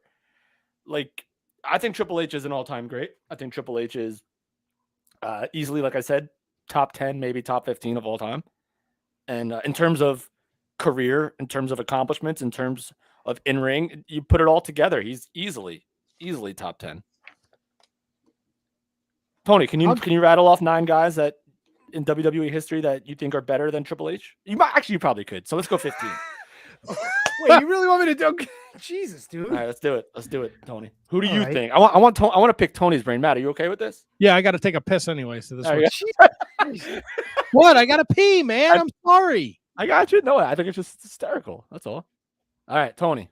All right, We're gonna let's name see. Tony's 14 wrestlers that are better than Triple H. I might even go more, but let me see. All right, we'll start with 14. All right, off the top of my head, let's go Hogan, Okay. Bruno. Okay. We're We're not going super far back, by the way. Let's stop at Bruno. Bruno is as far back as we go. All right, Bruno's 1963, but okay. All right. Well, so let's take Bruno 1982. Well, all right, Bruno. Let's go Hogan. Yep. Let's go Randy Savage. Let's go Ooh, okay, Mr. that's a good one. Perfect. You said Mr. Perfect Yeah, why not? had a better career than Triple H. Oh, I mean, There's no Huh. chance. You can't even compare them. all right. Randy Orton, Okay. Edge, Jeff okay. Hardy. All right, come on. Now you're gonna. Oh, no, shit on I know. every pick I I'm make? sorry. I'll stop. You're gonna shit on every pick I make. We're gonna be here all night. I know. This is your list. I'm sorry. All right, so who? All right, so put Rock and Stone Cold on too. How many does that make? Read I don't it know. back to me. I put 14 3 times already. So you have Hogan, Bruno, Savage, Orton, Hardy, Rock, Austin, in no particular order. Yeah, okay, so that's 7. We're halfway there. Probably Brock. I would go All with right. Brock. I'd go Roman Reigns at this point. I think he's up there. What? I think he's up there. Well, How about CM Punk? I think CM Punk had a hell of a career. Better than. Oh my God, Tony. I think. All right. I'm gonna give you one. I'm gonna give you Undertaker. You're saying CM Punk had a better career than Triple H, but Undertaker didn't? No, I had to think about it for a second. Yeah, you're right. You're right. Yeah, Matt, you fucking love this. You just put me on. So what are we up to 9? I think we're up to 9. Kevin changed it to 14, by the way. 5, 6, 7, 8, 9, 10. You're at 11. 11. Okay. I gave you one because I gave you Undertaker. Well, because I had to because you weren't going to say it. oof, who else? Who else has won a lot of championships? We got John Cena. I'd put Cena over All right, Triple I'll give you H. Cena. Cena's a good one. Who else has won? Would you put Edge there? I thought I said Edge. No, if you did, then I didn't hear it. But then no. Yeah, because I mean, dude, Edge had up to this, he's had a huge career. Edge. And I'll give you one more because you didn't say Ric Flair. Are we see, just I don't talking know- WWF run? Yeah, WWE? I did specify it that way. So yeah. If we're So talking Ric Flair won't- WWF, I wouldn't put Ric Flair because Okay, I mean, that's because then fine. you can look at guys like Warrior that I wouldn't put on, or I mean, And I sorry, I had to pee, so I apologize. What are you basing this on? Who had better? Who had a better? If No, you I had understand that, but I want to know what Tony's criteria is because he just said well, Kevin's kind of who- squeezing me into I guess overall accomplishments, things like just that. Is that it's kinda- just like your gut. It's your gut. When you think of the greatest wrestlers of all time, you kind of know who you're talking about. So it's well, I kind of mean, I would say guys that never won championships too, like Piper. Piper never won a world title. I have no problems giving you Piper. I mean, I'd say Mr. Wonderful, but he didn't have a very long career in WWF. Tony, this isn't a bad list. This is a very good list. Maybe all right. So I think we reached 14. So I'll Yeah, tell I you mean, yeah. So you have Hogan, Bruno, Savage, Orton. This is the one that I would probably take off. Jeff Hardy. I don't know, man. The dude's got a ton of tag titles too, as well as a few world championships. The Rock, Austin, Brock, Roman, Punk, Undertaker, Cena, Edge, Piper. Yeah, maybe we take Punk off the list. You didn't put Bret Hart or HBK on the list? All right, fuck it, hey, Bret Hart and Shawn I didn't even Michaels. think Dude, about this that. is off the top of my head. I'm sorry. I didn't even think about either one of those, to be honest with you. But that's just because I wasn't. Again, this is all spitfiring. So who would you? So I'm taking out Jeff Hardy and I'm putting Shawn Michaels, And then Bret Hart, I guess. I mean, and I'm taking out CM Punk and putting Bret Hart. That's a pretty decent list. What we got? 15 there, 14.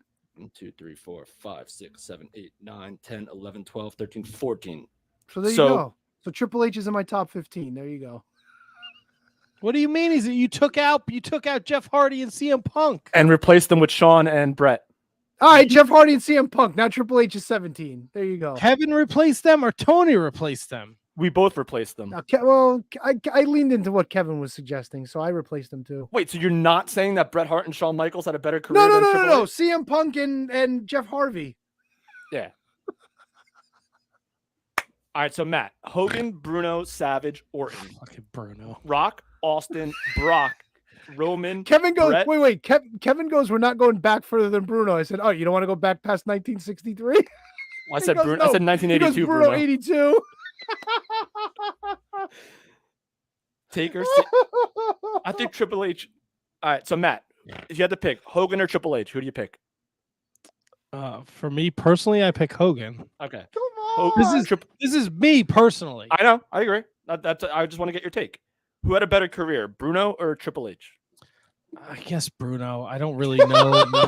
Sucker! I know he had the title for like fucking 10 years. Matt, who had a better 40, career? baby. Who had a better 40, career, Matt? 40. Randy Savage or Triple H? I think Randy Savage. All right, I agree. Matt, Randy Orton or Triple H? Randy Orton. Okay. Fucking A, dude. I love this. I think if you get to Jeff Harvey, I'm going to say Triple H. Yeah, well, he's not on the list because he replaced him with Shawn Michaels. Okay. So Shawn Michaels or Triple H? He might be able to squeeze in there at like 15. I don't think you mentioned like Eddie Guerrero. Yeah. Yeah, dude, this was off the top of my head. You're right. Yeah, I didn't mention a lot of these guys. Understand. But So I we're don't just think going Eddie with the list Guerrero. that we I don't have. know if Eddie Guerrero necessarily had a better career than Triple H, though. You didn't Yeah, mention that's Kurt a- Angle.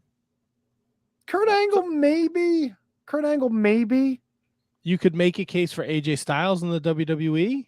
Oh, fuck, dude. I'd say Triple H is somewhere between 10 and 20. He's in. Yeah, I think he's that's in what there. I Yeah. originally said. All right, there you go. Look, Case closed. I'm not one of these like assholes that goes Triple H was fucking worthless to the wrestling business. He accomplished a lot. And when he was willing to give up, he was fucking fantastic. And when he made his comeback, it was fucking unreal. People loved Triple H. And then there's certain things about his career people didn't like so much.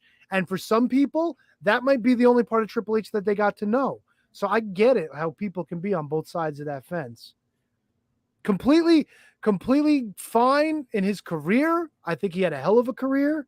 That's kind of where he ranks, though. And there's nothing wrong with that. Oh, that was nice. Do we want to plug the So the is that network rabbit really hole, quick? or do we? It was, Yeah, What? that was a segment of the show we call Rabbit Hole. No, people, no. oh God, no. we still got to cover more. Yeah, let's take a break. Fucking Let's. A. You want to read about the network, T-Donk? Yeah, I'll read about the network, and then Kevin can cover all my fucking doodads in the Patreon shit, because I gotta go take a piss too. But in the meantime, Maestro, please. No music? I'll go. Come on, you gotta give me some music. There we go. Fucking A, dude. Now it's time for your weekly wraparound for all the happenings on the Shining Wizards Network, shiningwizardsnetwork.com. This week, I do want to plug somebody before we talk about the network. I want to plug our good friend, Mike Freeland, over at Frontman Material. Dude's got a new gimmick, and it's fantastic. It's called the Freeland 5. Every day, he brings you the top 5 stories in professional wrestling. I don't want to say he's stealing a 3 count from us, but he's a good friend of ours. He's doing a great job. Go check that show out. Every day, he's got a new Freeland 5. So if you're subscribing, you're getting wrestling every fucking day. How great is that? Anyway, let's talk about our shows on the Shining Wizards Network. The Broadcast is covering ECW Living Dangerously 2000 as their watch along for the week. Inconclusive Breakdown, covering more on the Ukraine. They're talking Taylor Hawkins passing away, tons of other stuff, and their top 10 this week. Movie quotes. Great listen. Turnbuckle Throwbacks covers WrestleMania 18. Ringside Rant covers WrestleMania 13. Well, it ain't WrestleMania season, people. Sure is. They got fucking WrestleMania all over the place. Radioactive Metal. Snowy and Aaron are bringing you the do's and don'ts of what you should do and what you shouldn't do when you go to metal shows. First thing you should probably do, just like wrestling fans, take a fucking shower before you go there. Jesus, people. A little hygiene goes a long way. And finally, the Mark Order podcast. Of course, we're talking figures because these fuckers get figures every fucking time, every day of the week, and they got to open them up on the show, and it's pretty fucking hysterical and pretty interesting because they know their shit. They do rankings this past week. Fucking rankings. I know, rankings. We need to start bringing back MLW rankings. If MLW would do some fucking rankings, of course, covering everything on Dynamite, all the YouTube shows, whatever's on fucking Friday, because I don't fucking remember. All the good shit with the Mark Order podcast. And that's what's going on this week around the Shining Wizards Network, shiningwizardsnetwork.com. 10 great shows, one great place. Check them all out today. Now, I'm going to send it over that way to Matt, who's going to tell us all about our Patreon. Take it away, Matt. Thanks, T-Donk. If you are enjoying what you're hearing over here at the Shining Wizards Wrestling Podcast, we invite you jump on over to our Patreon and check out all these wonderful perks we have over at our Patreon, patreon.com/wizards Wizards Podcast. For as little as $1 a month, you can support the Shining Wizards Wrestling Podcast. $3 a month is your best value, in my opinion, because you get your name mentioned during each and every week of the show, and you get our bonus content. And like I said, that crossword puzzle we recorded for April is hysterical. $5 a month, we'll mention you during the plugs. You get the bonus episodes, and we'll promote your social media, your website, anything within, the realm of possibilities that we see fit. We're not going to advertise like, I don't know, deadbabies.com or something. We don't want anything to do with that. $10 a month and above gets you a box of wizardry. And those go out every 3 months. And that includes t-shirts, DVDs, pins, stickers, trading cards, all sorts of fun knickknacks that I find out in my figure hunts. So at this time, we're going to thank those that support us over at the Shining Wizards Wrestling Podcast Patreon. Kathy Hummer, the queen of the Shining Wizards. Manny Crazzo, the king of the Shining Wizards. Danny and Anthony Rusinello, the AOP of the SWP. Sean Toe, Sean Calejo, Kate, the great Hensler over at OnDeckIC.com. Kate is doing Sour Graps post show for NXT 2.0 on Tuesday nights. She's doing the Mark Order on Wednesday nights. She's doing SmackDown Rampage Fightful post show Friday nights. It's WrestleMania week, so you got to check with Kate because I don't know what the fuck she's got going on. I'm sure she's all over the place. So follow Kate on the Twitter machine. Hold on, let me pull up Kate's Twitter. Make sure I get a proper plug here. She changes her goddamn handle every fucking day. Happy Kate, birthday, Mark. No, you're late, stupid. Early. Miss Kate Fabe on the Twitter machine. Fresh new cut, too. All right. Mac Grifo, no relationship to the K. J. G. Maddie Mellinger. Christine Friesendorf. Mark Parloni. Happy birthday, Mark. Thank you. Maddie Mellon, I said that already. Kenny Hossey, the Scotch Drinkmore. Big Cop of Pump from the Turnbuckle Throwbacks. Thomas Copps, the Mott Spock. Michael Hammond. Matthew Birch, the True Prince of Pro. Be sure to follow him on Twitter at True Prince of Pro. Braden Bergen. He is the LeBron James of Elite figure collecting. Oh, yeah. So check that out. Brendan Haney. Carrie Cowling. Ryan Schlong. Asian Joe. His pal Antonio Horseman makes experimental music at harvestmanrecords.bandcamp.com. David Henry Bauer III. I do that right, Tony? I did it right. Close enough. I dunk biscuits over there across the pond. Appreciate the support. Roll comes and goes. We can't keep track of it. Mike Peterson, Rob Humphrey, and last but certainly not least, the one, the only, William Mercier Jr. Lives are going to be in William Mercier's hands. You know what I mean? Kevin, I know what you mean. We are back. Everyone took the pee break. Everyone took their drink break. Everyone's feeling refreshed. We got a couple more things to cover here. And then Breaking news. Breaking news. Vince McMahon is going to handpick Seth Rollins' opponent for WrestleMania on Saturday. Woo! It looks like it might be Hardcore Holly based on that. Looks exactly like Hardcore Holly, that silhouette. I'm just going to beat his ass. Give me all the belts. I'll just beat everybody. Holding sucked. So there's that to look forward to. Are we picking Seth? Is it going to be Seth and the Mystery Man? Like, is that how we're picking this? I don't know. We will figure it out as Saturday draws nearer, closer. Drawers. Look at that. Draws nearer. T-Donk, did you get to watch any of the NWA this week? I sure did. I got a 3 count all ready to go. Beautiful. Well, fresh off of the Crockett Cup, and I know they gave us a loaded show, so why don't you give us a little NWA 3 count, T-Donk? Everything this week actually is coming from NWA Power. Not saying that NWA USA is not worth your time to watch, but Power is definitely, if you have the hour, spend it on Power.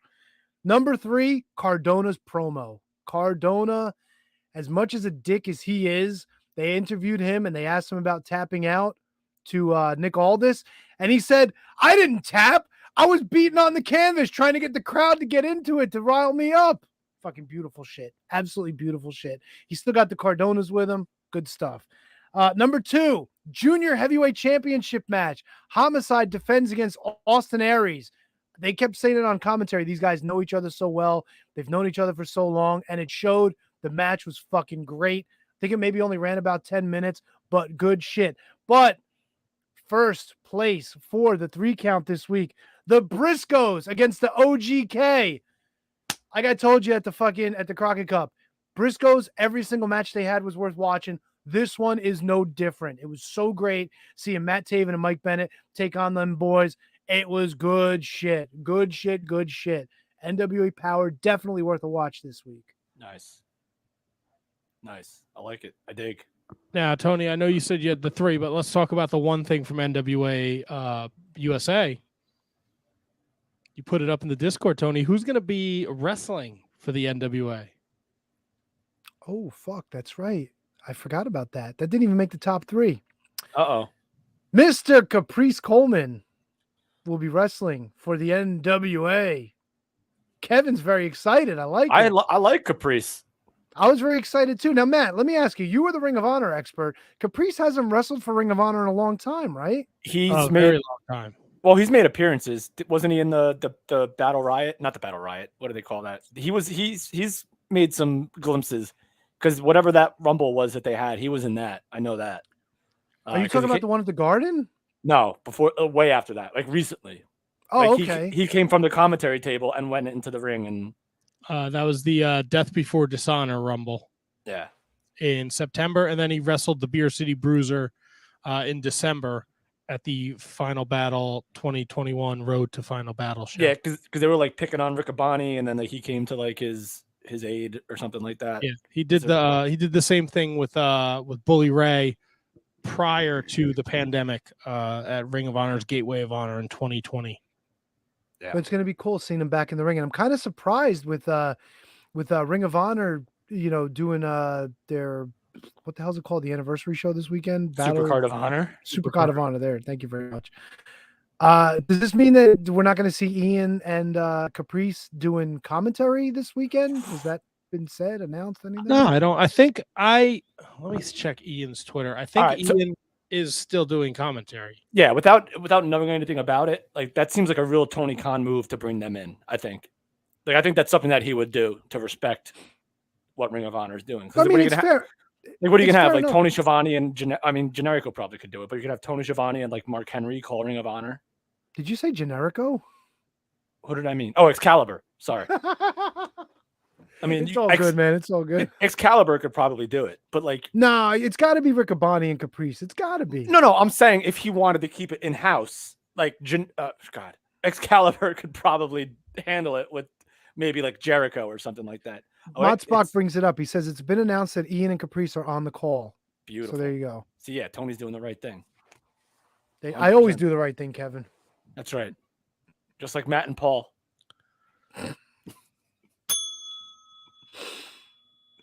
Call back, Matt. Yes. That was the NWA in a nutshell. Kevin, you got anything from Impact? Oh, do I? Matt and Tony, they actually kind of overlap a little bit because a lot of people are on both shows. The Cardonas are on both shows. OGK on both shows. So in my 3 count, first is that Tom Hannafin is amazing.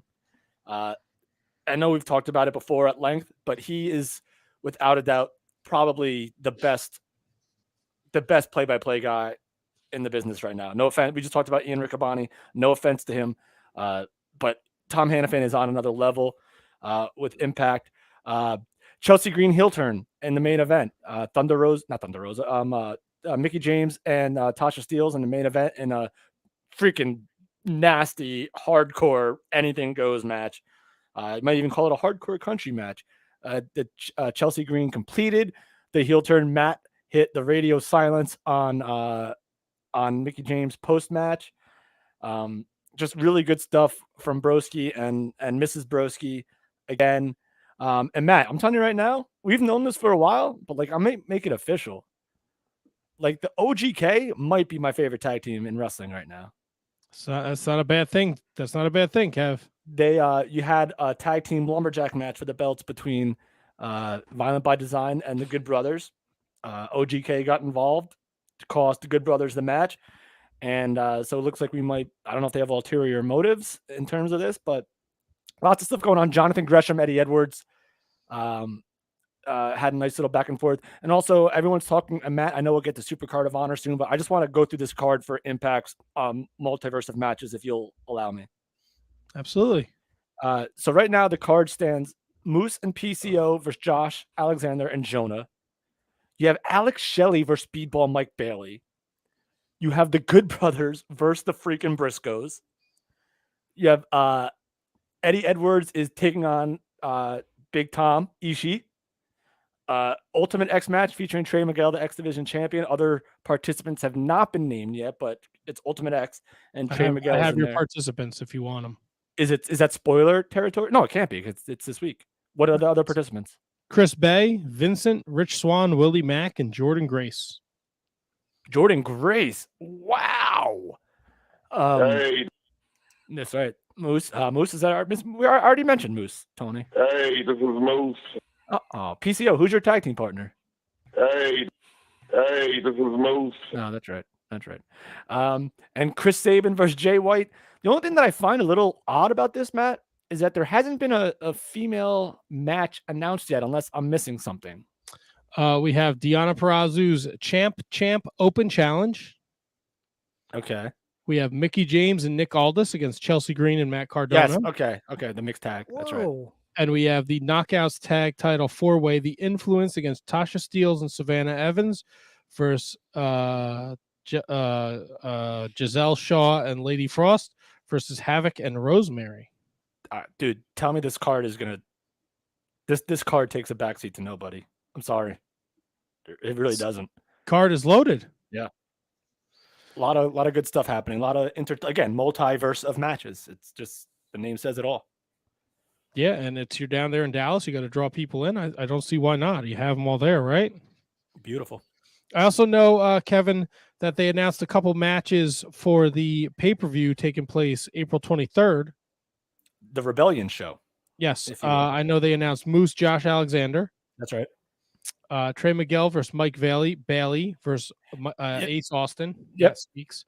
Mike Bailey won I believe a triple threat match with Laredo Kid and Willie Mack to get into that match. Yes.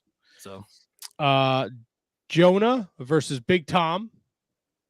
That's at Rebellion? That's at Rebellion. Oh, mamacita. And Gresham Eddie Edwards is also at Rebellion. Yeah, and they furthered that storyline too. After Eddie Edwards faced Rocky Romero, Eddie Edwards beat him. Tried to do the old shake hands, honor, Ring of Honor nonsense, and Eddie Edwards turned on him, and Jonathan Gresham made the save. And then they teased a little tension between Romero and Gresham, but then they shook hands like the Code of Honor. So Impact's doing great things. Again, huge weekend. I might actually go out of my way to watch this and just the Ring of Honor show because I have zero interest in I almost said SummerSlam. WrestleMania. Might as well be. Tony, is there did you get any MLW in this week? Oh, I sure did. Do you have a 3 count for the MLW, brother? I sure do. First part of the 3 count. Hammerstone looking for his revenge on Richard Holiday, chasing him all around the arena. And what do we end the show with this week? Holiday getting his pants ripped off and running out in his drawers to a limousine where Alicia Atud is waiting, and he jumps in and they drive away to watch Hammerstone do his best fucking Chris Farley impression running after the limo. I couldn't stop fucking laughing. It was so stupid. It was ridiculous. Number 2, not great. They brought in Gangrel. I'm sure we talked about it maybe last week. Maybe we didn't. He wrestled Gnarls Garvin, Mr. Big Beef. This was fucking 3 Gs. We got Gangrel, Garvin, and Garbaggio because this match was the shits of the drizzling variety. Right. We got a sickle. We got fucking blood. We got shitty wrestling. It was fucking terrible. Look, I'm sure Gangrel has his fucking use in wrestling. This was definitely not it. This was bad. Bad. Saving grace, though, Jacob Fatu, Mads Kruger, Stairway to Hell match, weapons to get a ladder to retrieve them. One of them was a kendo stick wrapped in barbed wire. The other one was a shillelagh. I don't know why. And fucking Akira Kwan came out near the end to try to interfere. Doesn't fucking matter, dude. But it did matter because fucking Mads Kruger won the match. Jacob Fatu fucking was looking up at the lights because he got hit with the fucking shillelagh in the back of the head when he was distracted. But that wasn't it, dude. We had an afterbirth because it all broke loose in Tulsa when these guys just got up and started beating the shit out of each other again. Mads Kruger says he is the new face of Contra. So maybe Contra still exists. I don't know. It was a good match. Good match. But that Gangrel shit was fucking garbage. Oh my God, it was garbage. Garbage. We also saw the return of Killer Cross, no? Yeah, that was boring as shit. That was not a fucking good review. That's why it wasn't. No, it wasn't in the top 3, bro. It was fucking ugh. I had to talk about Gangrel because Gangrel was fucking bad. Did they call him Did they call him Gangrel? Oh yeah. It was bad, dude. I'm telling you, you want to see bad wrestling this week? Search out Gangrel and fucking Gnarls Garvin. They also have a show going on in Dallas this week, Tony. I don't know if you've seen the lineup here. I guess the set of TV tapings will be called Intimidation Games. You have an Azteca Apocalyptico match between L.A. Park and Jacob Fatu. You have 6-man warfare as Hammer and the Von Erichs take on Richard Holiday, King Muertes, and Mads Kruger. Nothing. Go ahead. You have Bandito versus Flamita. That is an interesting handle. Came back. How do you keep going? Keep going. What were you saying? Enzo versus KC Navarro.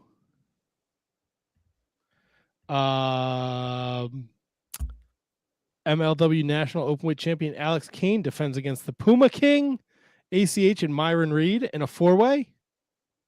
Wait, there's only 2 of them. No, Alex Kane. Puma King, okay. All right, this is all together. Myron Okay. Reed. My bad. Mexican strap match. Aramis versus Gino Medina. Funky Cold Medina. Aerostar, Microman, and El Dragon take on Arez, Mini, Abismo Negro, and a mystery partner.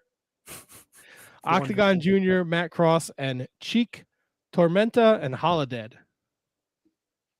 So if you're looking for something to do Thursday down there in Dallas, MLW Underground, Aztec Underground, excuse me, they have their big show there. Well, it's a big show.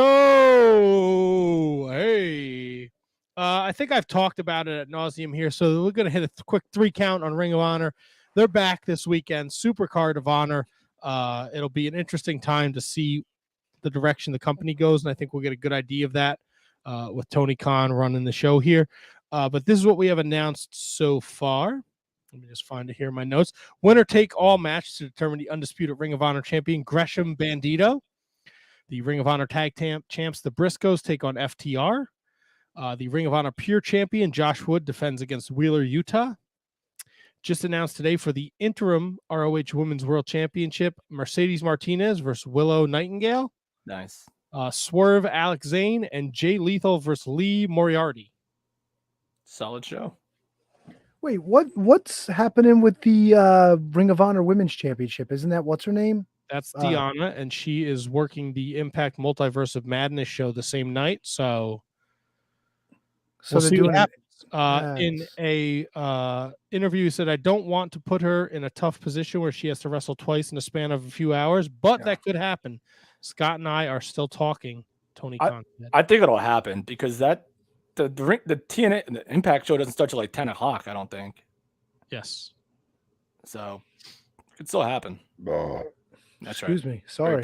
Great point. I see Mossbach say that that 6-man. Holy shit! I don't know if there's a 6-man. It hasn't been announced yet.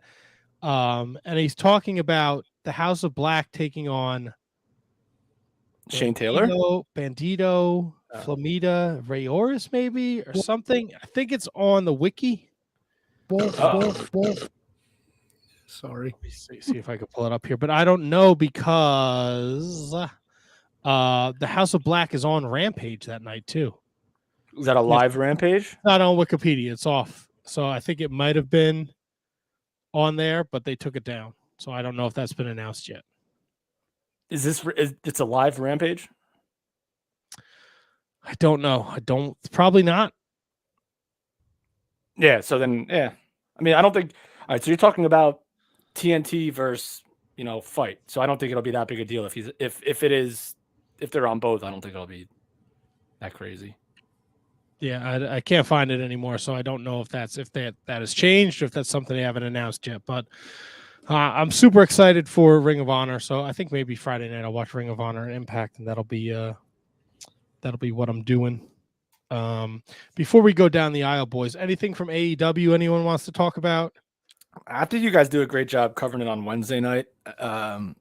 So I like the plug. Yes. So I mean, we don't have to.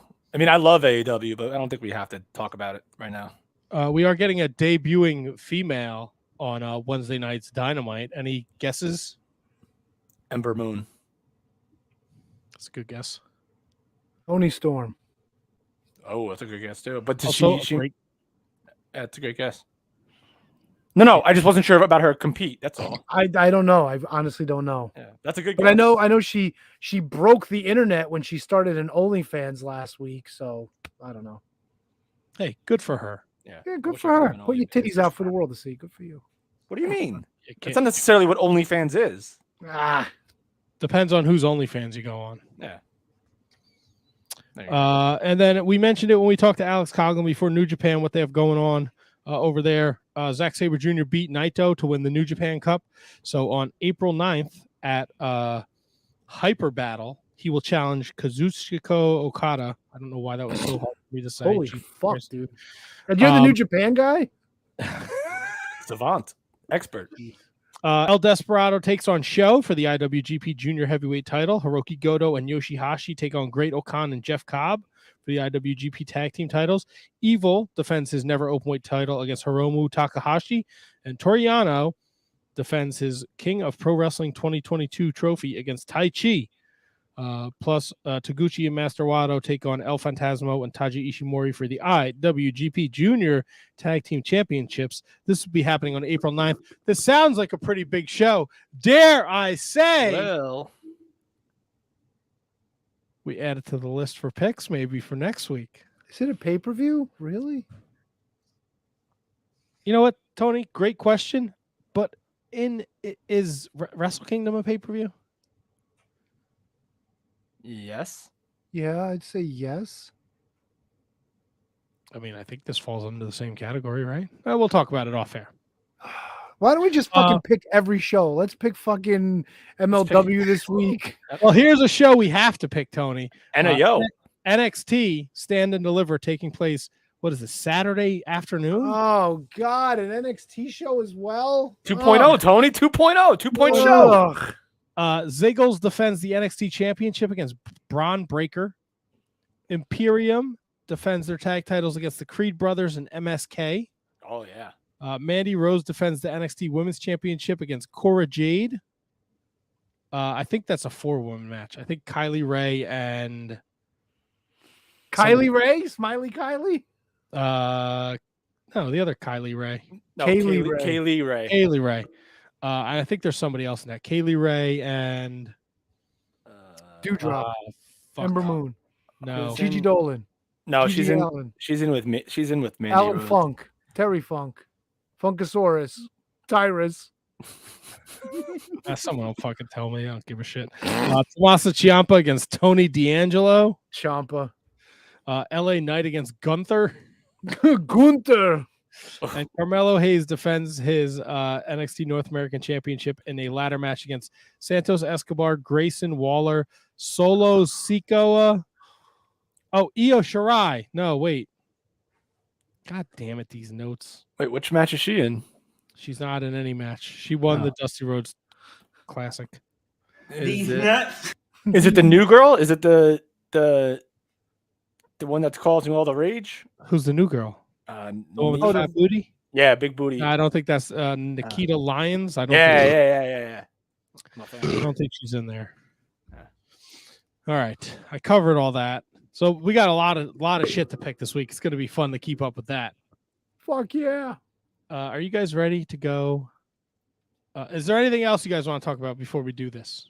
Going back to the Braun Breaker stuff, I feel like the cynic in me thinks that the Steiner brothers are being inducted just to give the old Braun Breaker the old Rubski, and he's probably going to induct him and make him put him out on that level. You guys have any opinions on that, or am I just Braun Breaker is going to induct his? I don't think so. Steiner brothers? I think so. Ugh. I don't think so. Why wouldn't he? Who would?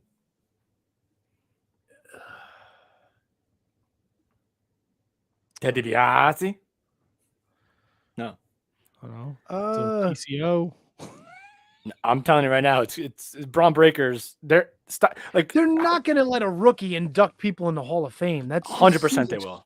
100%. I'm telling you right now, because why haven't the Steiner brothers been inducted yet? I don't know. Why haven't the Bulldogs been inducted? Why is because Dynamite Kid was putting a fucking Dynamite gun in Kid's a his freaking mouth. murderer or attempted murderer. Well, yeah. But I'm telling you, the timing is just so ridiculously convenient for them. So I'm telling you, Braun Breaker will be inducting.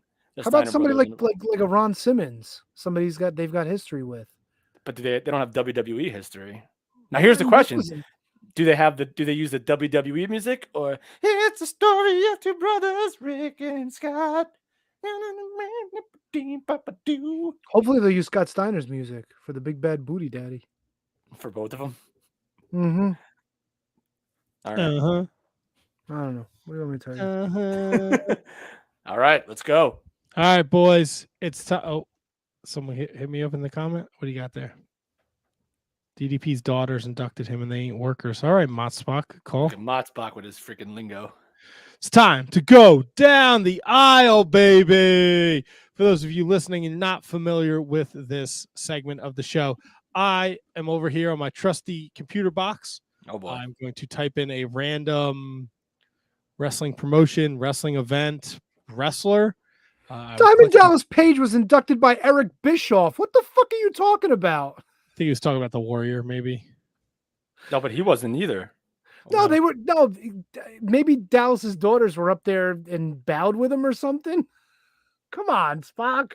No, because Warrior was inducted by his daughters because he pointed out his daughters in the audience. Who inducted Warrior now? What year was Warrior? 14. Thank you. Hogan? Linda McMahon. Ah, that's right. That was a weird relationship. Yeah, don't confuse people who accepted awards on behalves either, because a lot of times that happens too. Yeah, Paul Bearer's kids accepted. Well, they had no choice, but but yeah. So Paul Bearer's kids accepted for Big Boss Man's kid accepted for him. I'm sure Leon White's kid will accept for him.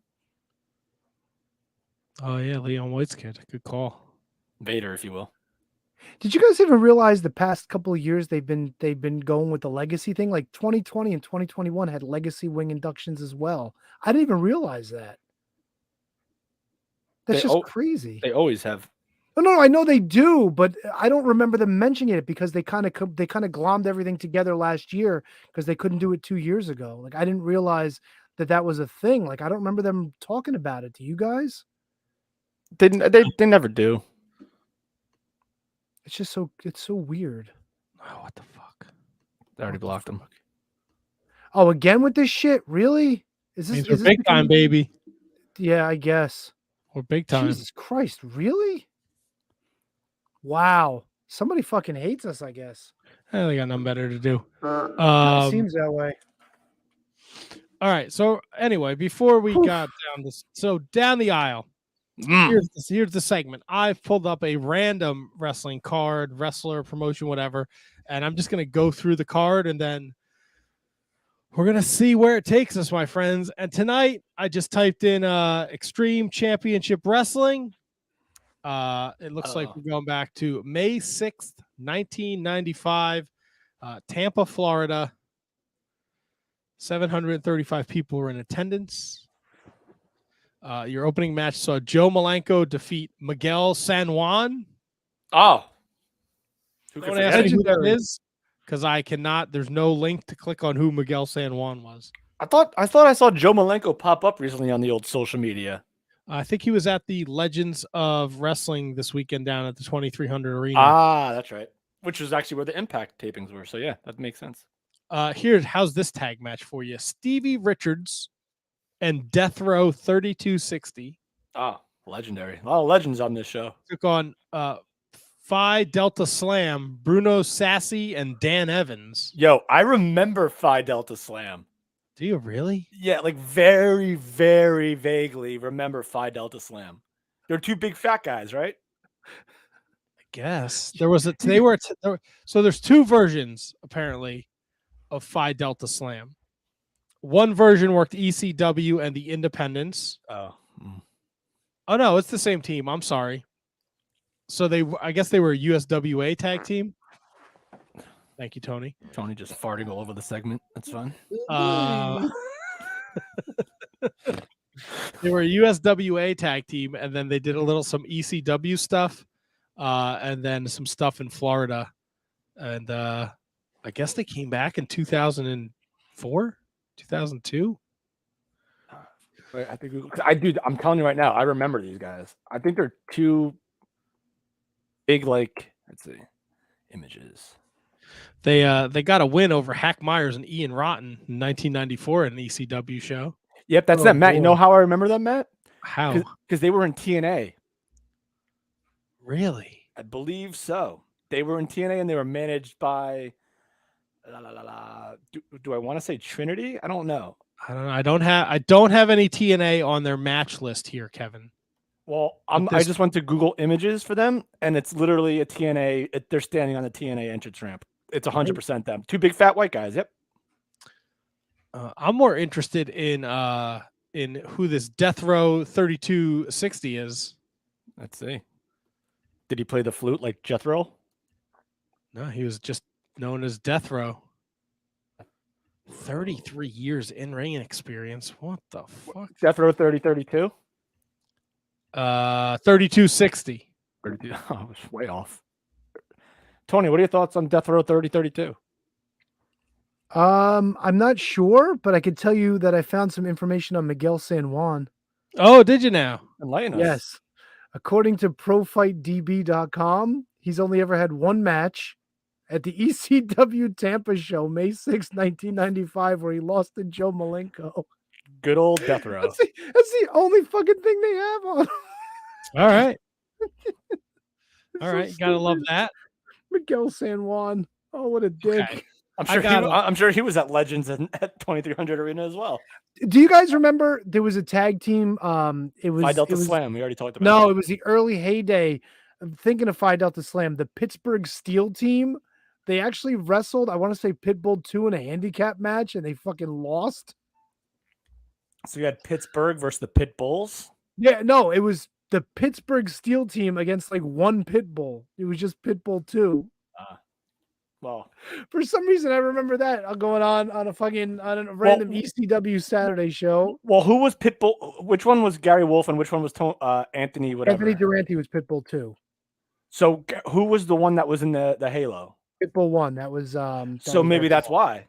Was that the timeline? Maybe that the one guy was. This match took place November 2nd, 1996, at the Fairground Fieldhouse in Middletown, New York. Pitbull 2 defeats the Pittsburgh Steel team. Oh, John Diamond and Rodney Allen. Yep. File a grievance with the Ironworkers Union. Yeah. Jesus Christ. That's got to be around the timeline where Gary Wolf was in the Halo ski.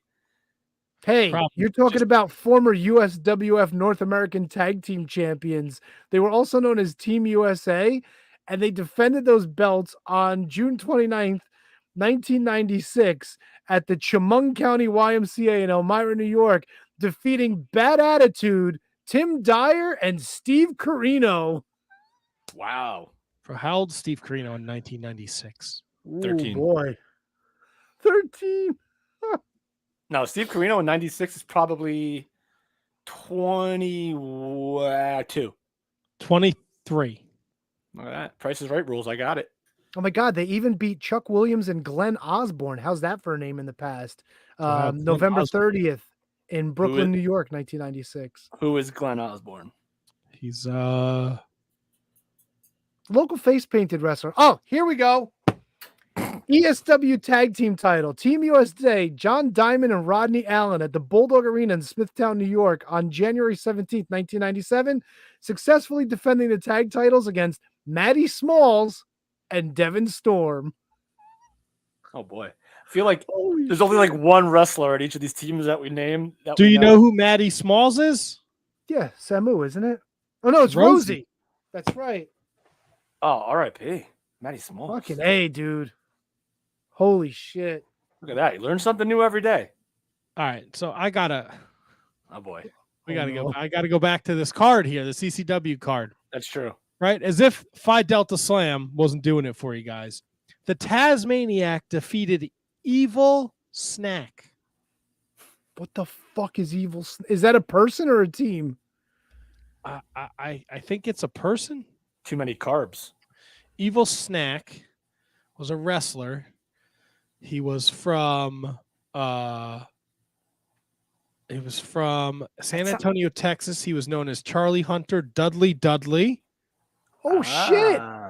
Man Mountain Kong, Bruiser Kong, Jeff Bradley. Look at this shit. Jeff Bradley. Wow. Dudley, Man Mountain Kong, Jeff Bradley. Dude, he's all over the place. Look at I know. this. He's wrestling in Japan. Dude, I was gonna say Angry Snack sounds like a Japan gimmick. He's doing a lot of stuff in Florida, ICWA, and then it looks like he did the job to Duke the Dumpster Drozy, Razor Ramon, Man Mountain Rock, Doink, Shawn Michaels, and Men on a Mission between 94 and 95. So Man Mountain Rock beat Man Mountain Kong, and there was no we don't have a VHS of that. We don't have a Coliseum home video of that sure main event. Man Mountain Rock versus Charlie Hunter, Monday Night Raw, number 98, January 23rd, 1995. Beautiful. Any relation to Charlie Norris? Any relation to Charlie Norris? No relation. He was Dudley. He was only Evil Snack for those two shows. Evil Snack, such a great name. Evil and then Snack. he went to be Dudley. And then in 96, he's back on WWE doing jobs to Ahmed Johnson. Didn't Dudley get into a shoot with New Jack? Is that the one Dudley that had beef with him? I don't know. Did they? One of them did. I don't remember if it was Dudley or if it was Dances with Dudley, but it was one of them that they got into it. He did a lot of stuff in WWC too. This bad boy Bradley now. That's Puerto Rico, right? Yeah, so many name changes here. WWC. He was their champion. Oh yeah. He was wrestling the Super Gladiator. Fuck yeah, dude. Ooh, Tony. $10 Yo. if you can name who the Super Gladiator is. Hercules, wasn't it? Ooh, I don't know. I was just testing you because I would have PayPal'd you the $10 if you got it. No, he was also known as Jeff Gaylord, Super Phoenix, and Ricky Frontan. No, Kevin, to answer your question, no, I did not know who the Super Gladiator was. That was a great guess, though. I thought you were right. I see here, Tony, May 1st, 2002, IPW Hardcore, A New Level of Violence, Jeff Bradley, New Jack, no contest. Huh. And I think it's the only thing I see here in IPW between the two. I'd have to really take a deep dive because this guy worked a lot. Holy shit. I mean, Dudley gets around. Yeah, really. Then it was Bruiser Bradley. Then he went to Japan. And he was Bruiser Kong, and he's wrestling tag matches against Dr. Death. He was in a tag team with Yuji Kito to take on the team of Marty Jannetty and Robert Gibson. Holy shit. God, that's awesome. In 2004. Yeah. It was like, didn't that happen with didn't they always mishmash when they were looking to get bookings, you get a Tommy Fulton and or a Bobby Fulton and a Ricky Morton or a Robert Gibson and a Marty Jannetty. I feel like they would always have some sort of weird collaboration because hey, why not? It's when pop icons from like the 60s go on tour together. I mean, they had nothing to do with each other. Yeah, here's George Hines. This is 2004 in Japan. George Hines, Jib Duggan, Leatherface, Corp, R.I.P. Corp, defeat the Big Boss Man, Bruiser Kong, and Konga the Barbarian. Why did Tony Ho for Big Boss Man? Can you explain that to me? I don't know. I can't explain shit. Run that by me one more time, Matt. That team. George Hines, who was wasn't he? He was who? Jackie Fulton. Okay. Jim Duggan. Oh. And Leatherface. There you go. Defeated the team of Big Boss Man. Oh. Bruiser Kong. And Konga the Barbarian, who was the Barbarian. And this was in Japan in 2004? Yeah, right? Jannetty? Oh, this is kind of right around where Jannetty was getting like hitting his stride again, I think, right? This is like kind of right around the Shawn Michaels Rockers reunion and stuff. I guess so. Like IWA World Heavyweight Champion Jim Duggan defeats Bruiser Kong. Look at that. What? Main event anywhere in the world. Evil Snack. Unbelievable. God bless Evil Snack. The rest of this card, Ron Simmons defeats Marty Jannetty. Look at that. The gift that keeps on giving. Not bad for 95. Here's a weird one. Okay.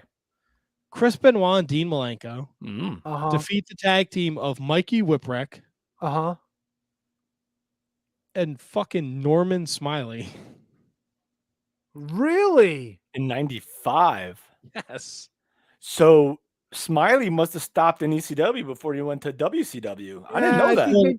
I think maybe Smiley might have been young in his career. He's probably a local guy looking for work. And they said, get in there with Mikey. That's probably what that was. Well, Mikey was no, aged milk either at this point, 95. Nah, Mikey was already established. He was already established at this point, no? What year was this, Matt? 95. There's no chance. When did he win the belts with Cactus? When did he win the world title? When did 6 November to remember? Was when now I gotta look up Mikey Whipwreck. Yeah, I'm looking it up right now too. Yeah, so like Mikey wasn't no ring vet at this point in ECW or household name for ECW fans at this point, probably. No, he was the world champion in 95. All right, Kevin's an idiot.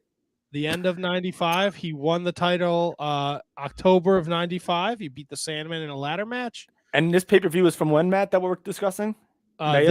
This house show is from May of 95. Okay, all right. So I'm not an idiot. I stick by with what I said because Mikey Whipwreck's title wins always come out of nowhere.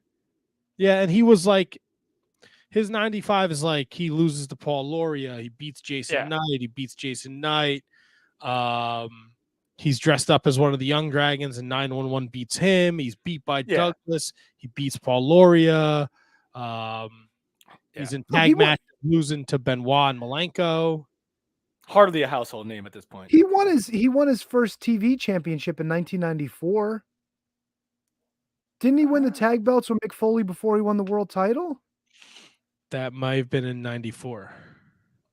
Yeah, I'm looking all right, now. all right. So that But he was still the ultimate underdog. Yeah, I mean, I'm hardly an ECW historian from 95 to 94 to so I don't know, but I would imagine that based on his character from what I've seen, like Mikey Whipwreck was just Mikey Whipwreck. He wasn't anything to write home about yet at this point. So he won the TV title in May of 94, and then he successfully retains it 1, 2, 3, 4, 5, 6, 7, 8, 9, oh boy, 10, 11, 12. 12 times. Oh no! But they're all by DQ. Yeah, it's still that's a decent amount of title defenses. And he's now are these just on like weekend loops or are these on like? Yeah, these are all house shows. He beats Kevin Sullivan by DQ. He beats Johnny Grunge by DQ. He beats 911, Rockin' Rebel, the Pitbull, Rockin' Rebel at Hostile City Showdown 94. Hardcore TV. He wins over the Sandman by DQ. All right. No slouches in this group, so I kind of take that back. A little halfway there kind of deal. And then, once he loses the TV title, then like 2 weeks later, him and Cactus beat the Public Enemy to become tag champions. Did you deep dive Norman Smiley, or do you need some information on his career? I was going that way before we went off on the. Okay. I got you covered. Don't worry. Apparently, he started his career in 1985, so he'd been wrestling for a while before he wound up in ECW. Trained under Boris and Malenko, was known in the Florida circuit as Black Magic, and then Lord Henry Norman. He competed at the World Championship Wrestling Starrcade 1990 event, teaming with Chris Adams against the team of Conan and Rey Mysterio Sr. He's a whoa. Starrcade 1990. There's no chance that's true. Collision Course, the tag title tournament, right? Let me see. Starrcade 1990. Yes, Collision Course. Absolutely. 100%. On the pay-per-view? Yeah. Let me see. Rey Mysterio and Conan defeated Norman Smiley and Chris Adams in the quarterfinal match. Wow. 5 minutes and 29 seconds. Nice. He's a former as Black Magic CMLL World Heavyweight Champion. Right. He won it in 1991 and lost it to Brazo de Plata in 1993. Yeah. And then it says ECW, briefly competed in the Philadelphia Extreme Championship Wrestling. So there you go. Yeah. So he was there for a cup of coffee in between CMLL and WCW. Yeah. So no one was doubting his legacy. It was just a matter of I didn't realize he was in ECW before he went to WCW for his main run. Well, I mean, saying he went through ECW, I mean, it says it was brief. So who knows how many matches he actually had there? That's good enough. I mean, that's what they did. He had 2. It was just that Florida loop. So there you go. It was very brief. No, though. I never knew that. That's good to know. Axel beats Ian in a death match. Raven beats Tommy Dreamer. There's a surprise. The ECW World Heavyweight title. The Sandman defeats Cactus Jack with Shane Douglas as your special guest referee. Yeah. And your main event was the ECW World Tag Title Dog Collar match. The Public Enemy successfully defends against the Pitbulls. And that's your ECW 1995 May 6th show. Pitbulls were such a good I don't think they get the respect they deserve. Like the Pitbulls were like a solid like mid 90s tag team. Wasn't there footage of them recently from like as jobbers in WWF around that time? They wrestled the Hart Foundation. They did it. Yeah, they were around. That's what I thought. They were brought in for sure. Yeah, so in 1989, they wrestled the Hart Foundation on Superstars. They wrestled the Twin Towers on Wrestling Challenge. They wrestled the Brainbusters on Wrestling Challenge, and they wrestled the Fabulous Rougeau brothers on Superstars. I like how you say Rougeau. That's crazy. Say Rougeau again. Rougeau. No, Rougeau. Nice. Not bad. LA Dojo was there. LA Dojo.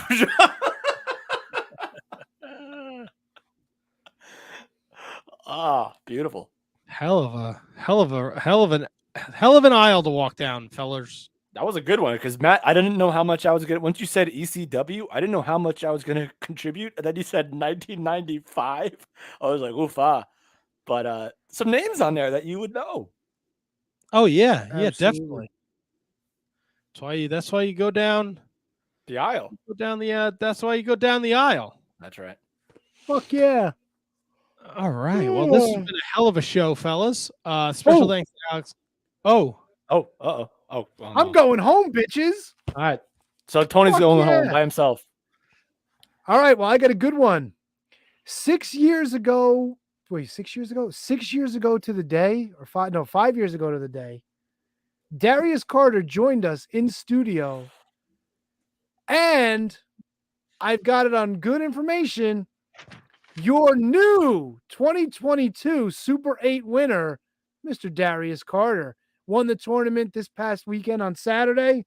He defeated Ricky Morton, Travis Huckabee, and Erica Lee in the finals to win the coveted trophy.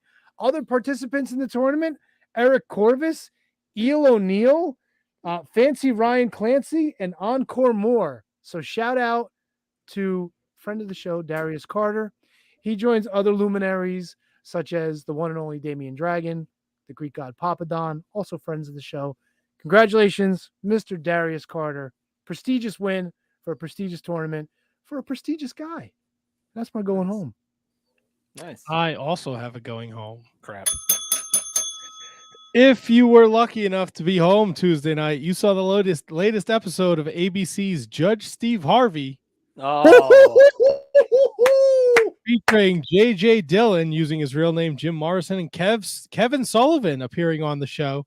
The story for their appearance was that Dillon was suing Sullivan after not being paid back for a $7,500 loan to help Sullivan buy a $15,000 boat in cash 5 years ago. Dillon said he thought that Sullivan was going to pay him back as soon as he could, but Sullivan's argument was that Dillon told him he could pay him back whenever. At the end of the appearance, Steve Harvey ruled in Dillon's favor, but because of the friendship between Dillon and Sullivan and all that they have given fans during their time in pro wrestling, Harvey said that the court would pay the money on Sullivan's behalf. What? Can they do that? Is that legal? I'm going to do something that I have the power to do because this isn't just small claims court. This is a court that listens to the story. So now I rule in favor of the plaintiff for $7,500. But because of what you gentlemen have maintained for over 40 years, because of your friendship and love for one another, because you share a bond, you've given the folks hours of priceless entertainment. I can't tell you how much wrestling been in my life, man, Harvey said. Thank you, man. And I mean that from the bottom of my heart. On behalf of this court, even though we award you, Dillon, the $7,500, the court is going to pay the $7,500. You will get your money in full. Awesome. That's Beautiful. pretty cool. Nice. So that was making the rounds on Tuesday. All right. Got a little going home ski that I just pulled up. A little I sad like one. it. Little sad one. Oh, come on. I mean, what do you want me to do? I found it. I think it should be mentioned. Rocky King, Cauliflower Alley Club announced that the legendary Rocky King, who worked as a referee and later as a professional wrestler for Jim Crock Promotions, has passed away. So we send our condolences to the family and friends of the great Rocky King, not to be confused with the independent wrestler for ECPW. And not to be confused with ring cocking. Or ring cocking as well. I thought he was going to say not to be confused with Rodney King. No, that's not good old Rocky King. No one would go there. Anyway, the tradition stands. I try to bring up a new segment and I forget to do it every single fucking time. So there you go. Well, it has been a great show tonight. We appreciate you guys listening, tuning in, chatting us up in the chat. Kate and Milwaukee Tom and Mott Spock and Polar Knights and looking Kate. I said Kate. Who else was in here? I think Ryan Schlong was in there. Did you say him? Ryan Schlong was in here, yeah. True Prince of Pro, Matthew Birch. I know Ryan Arthur popped his head in here. I think he did. I don't know. Anyway, thank you all for participating, joining the show. Please remember to review, rate, and subscribe at Wizards Podcast across all platforms. On our Twitter account, there's a link tree. If you just click that, boom, you can find where to listen to the podcast, where to buy the t-shirt, where to become a Patreon. Huge thanks to Alex Coughlin for joining us tonight. Be sure to follow him in his journeys at Alex Coughlin 93 on the Twitter machine. Next week, Sean Donovan. Kevin will refer to him as Dipsy. He joins us next week at 7 o'clock, plus WrestleMania Fallout, picks Fallout, and Kevin's going to have a top 5 next week. So lots of great things to look forward to. Enjoy this WrestleMania week. Have fun. Just be a fucking dork. Don't be a dork. Yeah, don't be a ghoul. Don't be a ghoul. That's a good one, Tony. Don't be a ghoul. You guys have anything else to say before we get out of this? Get the rock out of here? I'm good, man. Thank you all for listening. Subscribe, follow, do all that good stuff. Triple H had a good career. That's right. 14 people only were better than him. Give or take. We'll be back next week with tons of wrestling talk. 4, 5, 6. What are you doing? 4. No. Oh, no. Come on, 4 letters, 5 letters, 6 letters. Crossword puzzle. For what? For me. Come on, 4 letters, 5 Tony. letters, 6 letters. Tony the Wizard?